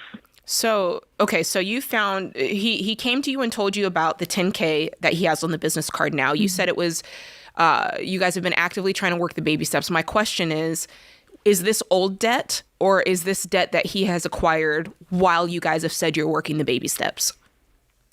The credit card for his business, I think, is about a year old. So Before? Prior. Yeah, prior. Okay. But we went through everything while we were trying to figure out how much debt we were in and trying to get it all, work on getting it resolved. And that was something he just didn't share with me then too. And when this happens, do you say, hey, why did you hide this from me? Yeah. Does he get defensive? Is he open? What's his response? Kind of a mixed bag. So he'll get defensive, and then it goes to, well, I was really embarrassed and this, and I should be handling my business better. And so it's that, with him, I'm like, okay, well, I understand that, but we're also a partnership. And how long have you guys been married? What's going on too. 9 years. Okay. So there's been a pattern since you've gotten married that has not really gotten better. Yeah. Let me ask you this, Anne. Okay, you said you guys have been married for a good little minute. Do you feel like he's is there goodwill here? Like, do you think that he's keeping this from you because he's afraid of how you'll react? Is he feeling remorseful, shameful? Or is it like, I am intentionally trying to do my own thing on the side here? Like, do you feel like he's done with this behavior and it was just one last thing that he was feeling some type of way about telling you? Or do you feel like this is going to be behavior that's going to continue? I would like to say I hope it's over, but I'm a little concerned that, with his track record. Well, I think it's fair that you don't have full trust and faith in him right now. He hasn't earned that. Yeah. And so I think you need to talk to him and say, listen, so far there's been a lot of financial infidelity in this marriage, and I'm done with it. And we're going to put all the cards on the table, and you're going to tell me every single penny. You're going to give me full transparency and accountability into our finances. And by the way, business debt is our finances because he signs the dotted line, not the business. Yeah. It's personal. And so that conversation, you need to have that come to Jesus conversation, and he needs to act like an adult. If I were you, I would hop on BetterHelp and I would look for some couples counseling, and I'd bring that to him. I'd say, you know what? I love you. These are the areas like George highlighted, and I'd like for us to go to counseling and just get some clarity. Get to the root of this. And have somebody who's right there in the middle that's, not biased so that we can figure this out. What would he say to that? We've broached that subject a few times, and it's, well, I don't want to do couples, I'll do individual. And then he doesn't take any steps to find a therapist. And I've offered to help support him, but I also don't want to be his mom and do it for him. Sure. And so it's that crushing feeling for me. Yeah. I do think I do think that if he won't go with you, I would still go individually so that you're having a sounding board and you're getting the best next right steps. And they can give you some tools to use. There is something to be said about leading by example. And so maybe, I'm not saying that you beat him over the head with it, but if you say, listen, if you won't go to counseling with me and if you won't go to counseling on your own, I'm going to go because I want to work on this marriage. And I know that starts with working on myself. So I think there's a lot that you can do to lead by example. And then I do think that there's some firm language that needs to come up with it where it's like, listen, I need to know that you're invested here and that you're interested in making this marriage better.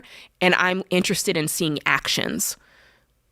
And I think that making that very clear, I want to see actions. I want to be able to see with my own eye you doing things differently. And if that involves counseling, if that involves clear communication, whatever that is, I would make that really clear that you're worried. Okay.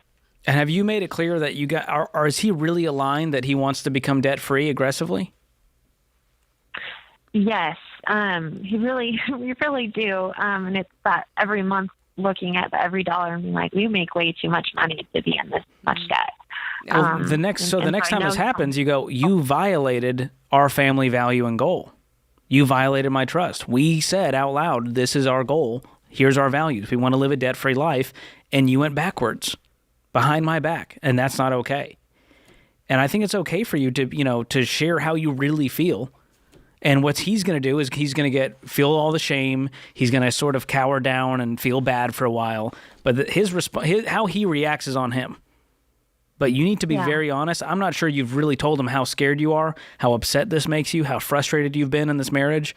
And tell him, I want to win in this marriage. I want to see us grow as a couple, and money is just a symptom that's holding us back right now. And we make too much to have money be a problem in our life. Okay, I like that. Thank you. Have you guys been through Financial Peace University? I have. He declined. Oh, that's different. He just said, not interested. I'm good. I'm crushing it. Yeah. he was too busy. Wow. That to me is a sign of disrespect. Because it's something that you care about, that you've asked for his participation in, and he said, nah, don't have time for that. I'm going to go get into some business credit card debt, BRB. Do you work? Yeah. Are you working, Anne? Yeah, we both work, make about 150 combined. I bring in like 85 of that. Okay. So I'm trying to get his mindset. Is he thinking, oh, she's not working, I'm in charge, I don't need her help? I'm just trying to think. I'm trying to put myself in his mindset. I don't like it. I'm not going to lie. I don't like the way you're being treated. I feel like you're being a little bit belittled in this relationship. He's not done things that have earned trust, and I hate that for you guys. But again, only counseling is going to help this. George and I, this is something that you and your husband have to dig into if you want to see your way out to the other side. When's the last time you went through FPU, Ann? About 5 months ago. Okay. Well, if you don't have access, hang on the line. Our team will make sure that you still have access. And I would do one last plea to go, please go through this with me. Otherwise, we're going to have major problems. This is The Ramsey Show.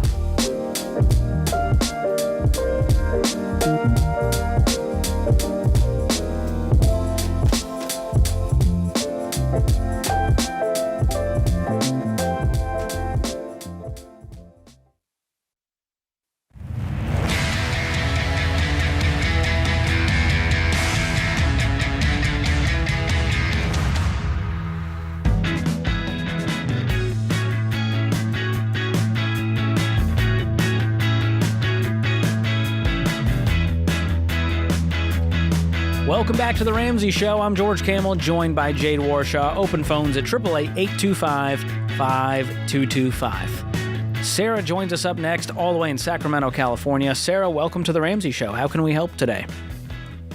Hi, thanks for taking my call. Sure.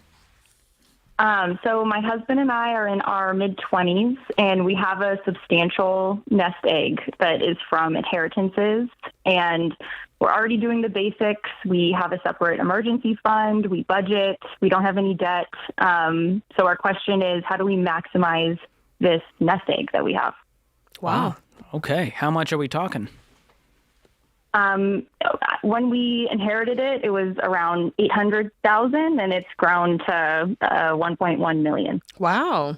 When did you inherit it? How did it grow that much? We inherited it maybe 4 or 5 years ago. Well, we each had a bit of inheritance that's now combined now that we're married. And so I inherited mine maybe 8 years ago, and he inherited his maybe 5 years ago. And yeah, they're invested, and we also try to add to it as much as we can from our income. Okay, is this in a brokerage account, non-retirement, in index funds or mutual funds? It's mostly in index funds, but we do have some in individual stocks. Okay. And that's where it's been. It's grown, substantially over the years as it's been sitting there invested. And you're saying, should we be doing something else with this? Yeah, I think one option is to just have it sit there, but we also know a lot of people go and, invest in real estate, and it feels like there's so many options of what we could do with it to maximize it. And I guess we just want to be smart with it as much as we can and have it grow as much as possible. Yeah. What's your household income? Yeah. Combined, we make around $230,000. What's your living situation? We rent currently. Interesting. Well, I'd definitely be looking into a home ownership situation. I feel like that's something that you guys can afford to do. And, whether you decide that you're going to pay cash or you're going to put a hefty down payment. My other question briefly was, how much is in stocks? Like, what percentage would you say is in stocks, single stocks? It's hard. We made a few good decisions where now the stocks have grown a lot, where they're maybe larger in our portfolio than we'd like them to be. Like 25% larger? Maybe, more than that. Wow. Okay. But yeah. My only thought some here. Some of the stocks give good. Yeah, go ahead. My only thought is if you have a huge portion of this, or even honestly, I wouldn't want more than 5% of this to be in single stocks. I would consider working with someone to reinvest that into mutual funds or index funds, like George said. Okay. And I guarantee those single stock companies, they exist in those same index funds. That's but right. You're just really diversifying and lowering your risk by doing that. Yeah. And you've done really well. And so it's easy to get starry-eyed and think, well, we'll just keep it in there. It's done well for us. But I would be Just really losing high sleep risk. at night knowing that, Elon tweets something the wrong way or X's something the wrong way. And all of a sudden, the stock tanks on Tesla, which was our bread and butter. And so that's just too much, brain calories for me. I don't need that living in my head rent-free. So I'm with Jade. I would look into home ownership as the next step, and I would also move those stocks into index funds and mutual funds for the long haul. And, the truth is, nothing says you have to go into real estate investing. Mm-hmm. I do want you to have a paid-for house. I think having that in your early 30s is a huge win for you guys while making $230 living in California. That's unheard of. And it'll give you more options later on. Because truthfully, if you just invest 15% of $230, you're going to be multimillionaires anyways. This inheritance will be a drop in the bucket compared to what your net worth will be. Mm-hmm. So then it becomes, what is the best that makes short-term sense. goal? And to me, that's home ownership in California, which is wildly expensive. This just got you an amazing sort of fast pass to being homeowners in California. And there's nothing that says you have to go put this into real estate. I would, right now, keep it in index funds until you're ready for that step, because the rule of 72 would say that your investment will double. If you get a 10% rate of return, it will double every 7 years. If you get a 7% rate of return, it will double in 10 years. And so if you just leave it there, you're going to have a huge nest egg that you can use later on in life. Yeah. So what are your thoughts on this home ownership? If we were to pursue that, I guess we're both very risk averse, which typically goes well with money. Well, It shocks me that you have a bunch of single stocks if you told me you're risk averse. Yeah, those were almost on accident. And some of them were inherited. Okay. But I guess for the home ownership piece, I'm nervous about liquidating a lot of it and putting it into a home. What makes you nervous about that? Being less diversified, maybe. The question is, do you plan on staying in Sacramento? Is that something that you guys want to do long term? It's a more expensive area. Are your jobs keeping you there, or is there a way that maybe down the road you can transfer your skills elsewhere and buy a home that's more affordable and you're not liquidating as much of this? Although, again, you're in your mid-20s.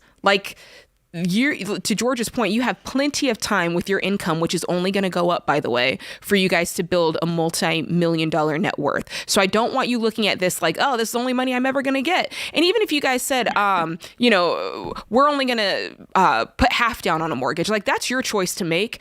It's not to say that you must pay 100% cash for your mortgage. That's your choice to make. But I do think that if I were in your shoes, I'd be looking to put at least 50% down on a home. Okay. Yeah, that's good advice. As far as risk goes, if it makes you feel better, Sarah, real estate is one of the safer assets when you look at just a primary home. Mm-hmm. Go look at what the real estate prices have been in Sacramento over the last 20 years. And you'll see that it has had an amazing return, even compared to the stock market. And so I wouldn't be scared to put your eggs in that basket. And truthfully, over time, your nest egg will eventually outgrow your home as an asset. And that's where we're at as a family. Whitney and I, we have a paid-for house. And right now, it takes up a huge chunk of our net worth. And I'm okay with that because our nest egg just hasn't had time to catch up yet. Yeah. Because you're going to experience compound growth in that investment account versus the real estate market, which is just based on capital appreciation of the market. So I'm not worried either way, but I do think home ownership is your next best bet because rent is going to be a moving goalpost in Sacramento versus locking in something in your area if you plan on staying there long term. Yeah. All right. That's good advice. Thank you. Thank you. Thanks for the call. That's a fun problem to have. It really is fun. But I got $1 million sitting there. What do I do? It's an emotional thing, though. I mean, she's seen that money grow from $800 to $1.1 million. It's been around, I think she said 8 years for her, 5 years for her husband. So they're used to seeing that. There's as weird as it sounds, probably a comfort that they have seeing that in their account, in their investment accounts. And I imagine it could feel some type of way to say, I'm going to liquidate the majority of this to buy a house, even though we understand this is a great move, that there is an emotional component there that it's totally fine to feel that way. So yeah, there's also the sort of FOMO of, well, what if I had done this? Mm-hmm. And there's always the regret over what could have been and what if I had done this. Mm-hmm. I just don't think it's worth it to live like that. Mm-hmm. It's just too many brain calories burned when you're doing okay. Yeah, they're and, fine. When it's funny, I was there's some finance YouTubers out there, and as I've talked to them and studied them, I found that there's sort of this chasing of the next thing. Mm-hmm. Like once you get to $1 million net worth, you're around people potentially who also have $1 million net worth or a $3 million net worth. And so now you're comparing yourself to how your friends are doing, how your mom and dad are doing, and it's just this endless chase. There's also an interesting component to it. I mean, they'd run the math out, but if they said, all right, rule of 7, this 1.1 is going to double in 7 years. We also know that the average person who walks the baby steps through, has no debt, they pay off their mortgage in 7 to 10 years. So the funny thing is if they use their own income and said, we're just going to use our own income, we're going to buy a house, pay it off in 7 years and let that money sit and double. There's some fun compound interest that's happening when there. you think about if they buy a house in cash and then they can invest 30-40% of their income into investments, well, that's going to make up for it. That's true. That's so true. You're going to be okay either way. But what you don't want to do is sit there and do the math on what could have been. The grass was greener on the other side, maybe. I would just rather have peace, be content with where you're at. Being in your mid-20s and having a $1 million+ net worth, just celebrate that. Yeah, that's excellent. Live and breathe, go on a vacation, enjoy your life, and be consistent with your investing. You're going to be okay. That's what it's all about. You got to have balance as you live out this plan. This is The Ramsey Show.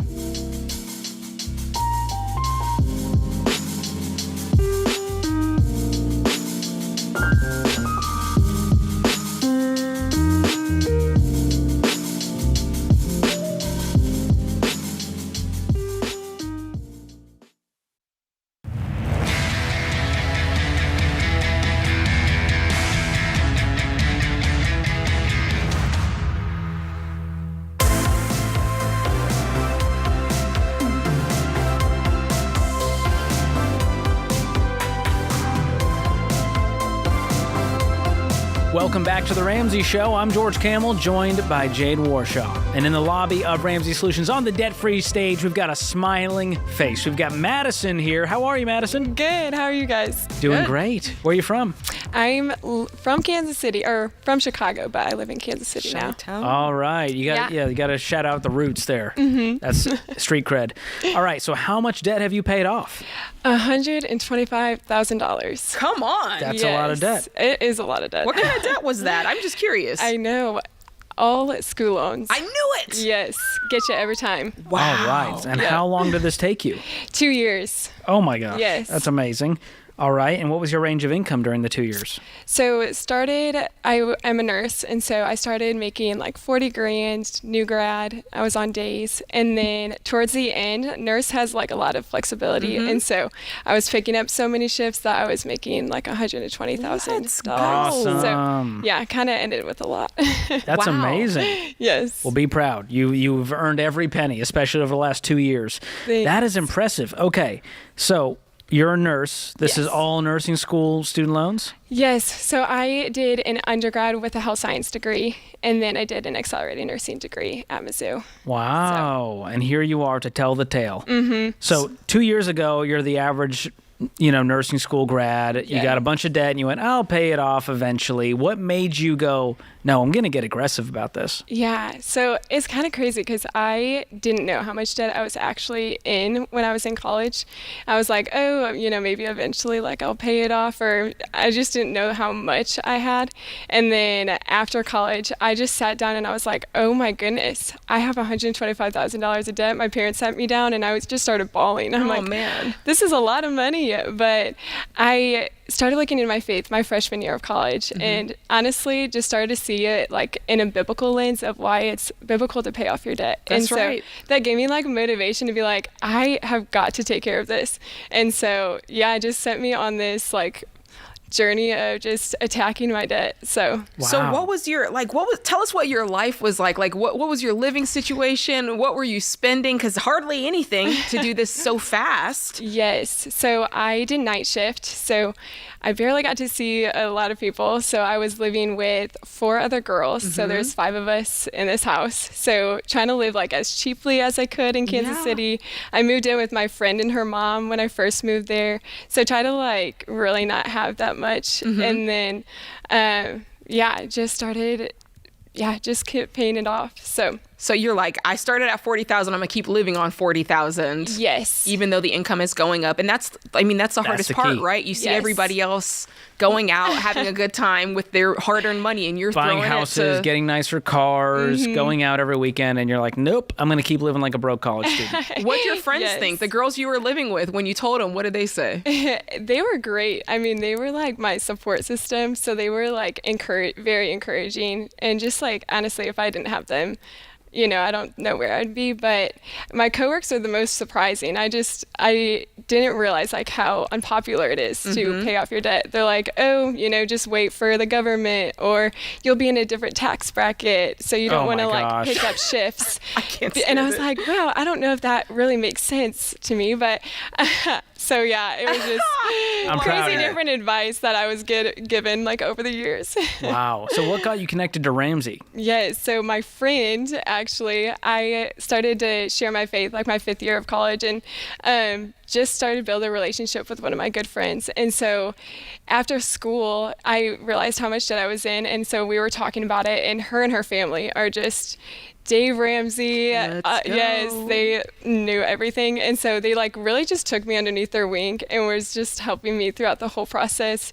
telling me about all the baby steps, sending me all the videos of what I should be doing, which one I should be attacking first. And so, yeah, really my friend has like been the biggest cheerleader for me. So you're amazing. Like you do understand that plenty of people, I mean, the majority of people, they come out of school with 125 or more of student loans, and they're so overwhelmed by it, they do nothing. Yes. And then 20 years goes by, and whoever's in administration doesn't forgive it, and it's just this chain around their neck, and you completely went against the grain. I'm just blown away. That's amazing. Well, thank you. And I love the way your faith played a part in this whole thing. Yes. That's incredible. What was the hardest part, paying on this $125,000 off in 2 years? I think, honestly, probably like I was working 4 to 5 shifts a week. I was living on nights, so like I was sleeping all through the day, and so that was like there was so many just moments physically, mentally yes. exhausting. And I'm like, man, I want to I was still trying to make like church a priority and wanted to still like be involved in like serving and stuff, but there was just certain times that like I had to like just work during the night, and I like couldn't physically do it. But I think that was probably the hardest part, is sometimes just feeling a little bit like isolated because you're trying to pay off all this debt. Are you still going this hard? Because you went from 40 to 120. Have you maintained that now, or are you sort of like, all right, I'm backing off, I need to rest a little bit? I feel like I feel like I honestly started to kind of, I'm like working my 3 shifts. Yeah. So I'm kind of taking a little bit of a back of just, I don't need to be like killing myself anymore. Right. That's right.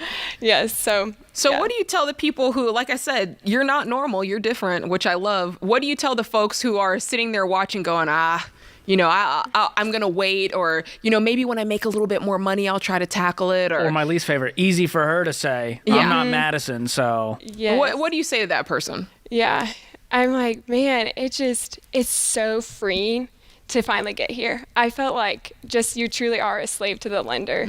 And I just felt so enslaved. And so I'm like, man, it only starts with like one step. And so I know it's like the big number is a lot to think about sometimes, but man, if you just that $100, just that one extra loan, like you can get there. Like it is possible. And so, yeah, I think that was just like the most encouraging thing of like, it is not my own strength, but it's really like God that is in me, like I can do anything. And so I'm like, man, that's possible for each and every person too. I love that. Yeah, because it shows you an inner strength that you have. I'm sure that you feel like you can tackle anything now. There's like an invincibility you get when you have agency over your life. When you take control of your money, you go, well, I can take control of this area of my life too, in this area, versus life just happening to you forever. Yes. That's huge. I know.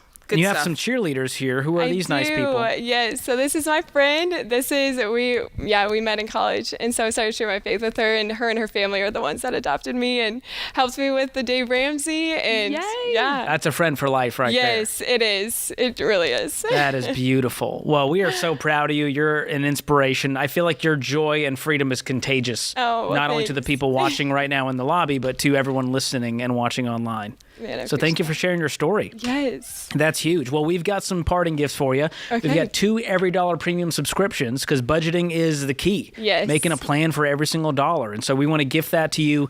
You're free to use it or gift it to someone else and get them started because I think that's kind of how this is going to go. There's a ripple effect that has played into your life that will continue to play into other people's lives. Yeah. Well, And thank you so we're honored to have you here to share your story. It is Madison from Kansas City. $125,000 paid off in 2 years, making $40 to $120 with her whole life ahead of her to live and give like no one else. Madison, count it down. Let's hear a debt-free scream. 3, 2, 1. I'm debt-free!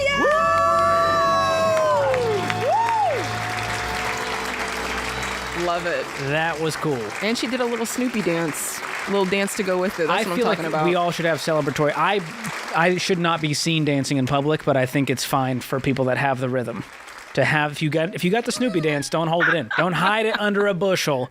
But man, Madison's one of those people you're just like, I need people like that in my life. I know, that's right. Well, you're the sum of the people you hang around, and clearly she had some support. The girl she was living with understand. Her best friend understood the assignment. Thank you. And now we see the result of it. You That's get a bunch awesome. of naysayers in your life. They just say, nay. Why would you do that? Wait on the government. Why pay off your loans? And really what it is, they don't think it's possible for them, That's and right. they don't want it to be possible for you. Ooh, stealing that hope. No But hope not stealers Madison. here. You get around people who are hope givers, who have the gift of encouragement and support. That's right. That's what it's all about. Find you those people, whether that's in an FPU class or in your local community. It really makes all the difference as you follow this plan. This is The Ramsey Show.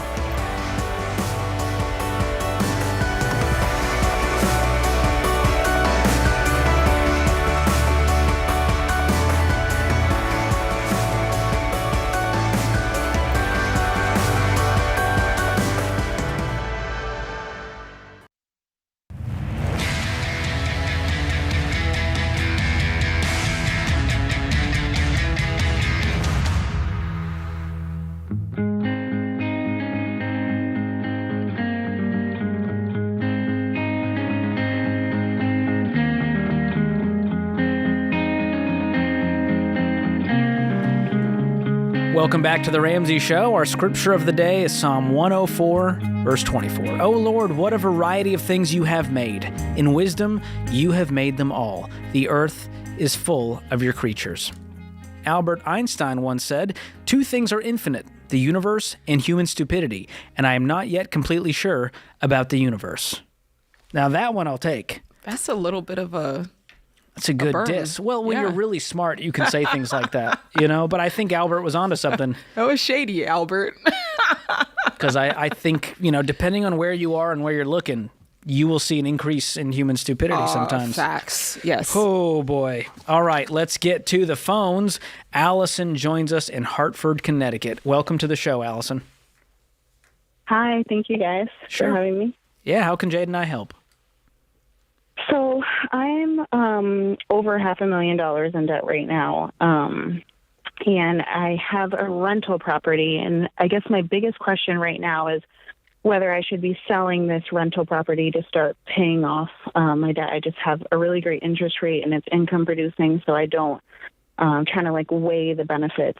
I'm going with yes, but let's hear a little bit more. Where are you currently living? What's your personal living situation? So I currently own a place in Connecticut, and originally I had bought a place in Boston, so that's where that big a lot of my debt is coming from, the Boston property mortgage. Okay, and that's the one you're renting? Currently. Yes. Okay, so your primary mortgage here in Connecticut, what do you owe on that? I owe about $200 on that. And then the one in Boston, what do you owe on that? And if you sold it, what would it bring? I owe about $300 on it, and I could probably sell it for about $420. $420? Okay. What's your Connecticut home worth? It's worth probably $240. Okay. And what's this $500,000 in debt that you have? So it's the 2 mortgages that I have. I have about $20,000 in student loans and $12,000 in car loans. Okay. So it's mostly in mortgages versus consumer debt. Mostly, yes. That gives me some great peace. I know that's right. What's your income? I make about 75 at my full-time job, and then this rental property gets me about like $7,000 a year. Listen. A year? Okay. I could find that in couch cushions and do an Uber. I don't think this is worth it. Girlfriend, if I'm you, don't think so? If I'm you, I'm selling this Boston residence. I'm getting the 420 after fees, however much it maybe it's Probably end up 380. with about 100. Well, you said you'd profit. Did you say you'd profit 420, or did you say that's what you? That's what I could sell it for. Yeah. So you sell it for 420. You have 300 left to pay. So you'd probably walk away with about 100 or a little less, which helps you knock out the student loan and car loan and leave you about 60, 70 grand, which becomes your emergency fund plus. I think this is the plan. Easy peasy. Yeah. It's not worth all the Even though risk. it's income producing and it's making It's only me $7,000 a year. There was a kid in my neighborhood running a lemonade stand that made more than $7,000. That's So nothing. I don't think this is, and I know you got a low interest mortgage, but this is a lot of risk and a lot of pain. It doesn't, you're not making any money. Listen, I said this the other day, George, I think you and I were on the show together. I think that real estate, people get this idea. It's almost like they just like being able to say, I have an income property. When I'm like, think about the risk that you're carrying for $7,000 a year. It's not even $1,000 a month. That's not even an Uber side hustle. You know what I'm saying? Like, that's not even a side hustle. If I tasked you with making $500-600 a month, you could go do that pretty easily with a side hustle. And so you're taking on a lot of risk and you got $500,000 in debt, and you're calling because you're stressed about it. Mm-hmm.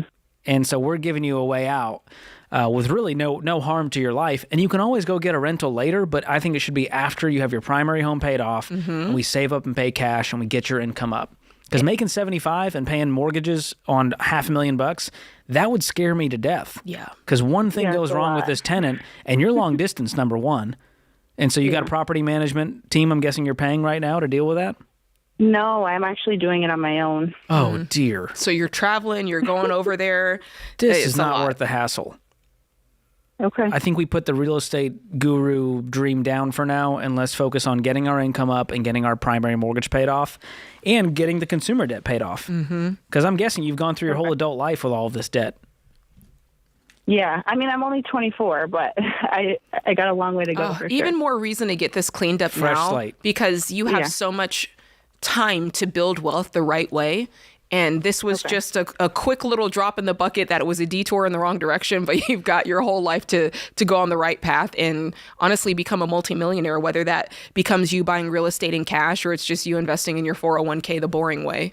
And between your consumer debt interest and your mortgage interest, you're paying more than $7,000 in interest right now.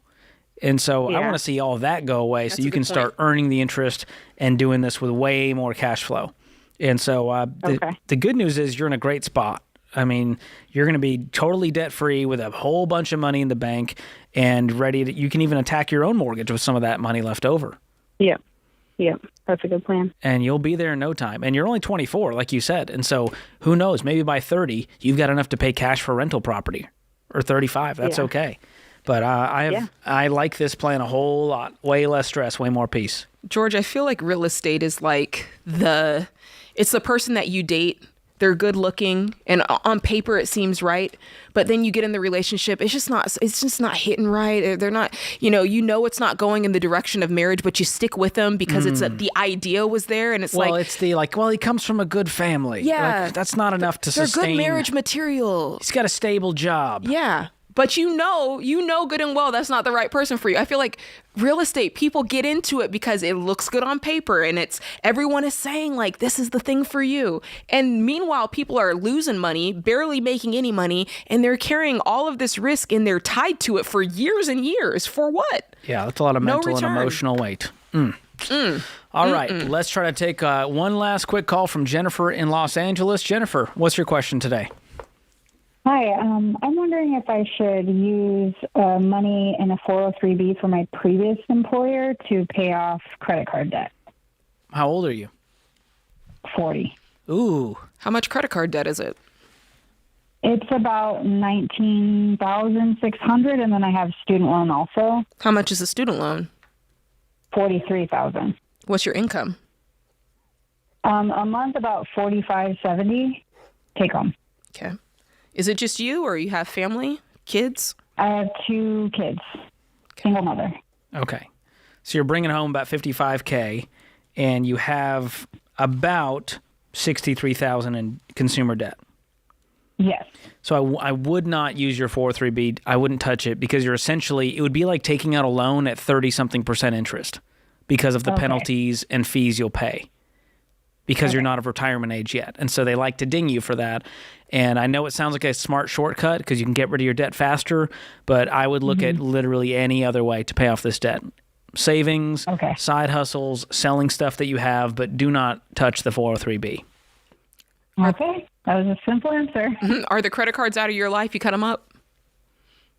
Yes, they're gone. Good. So making $55,000, have you done a monthly budget yet to see how much you'd have left over if you were paying attention? Yeah, I have like a good amount aside. I guess my other question is, I did all the stupid refinance things with the student loan, and it's giving me a $0 minimum balance. Oh boy! But I should not be doing that, right? Right. That means you're racking up interest. Whatever it was before.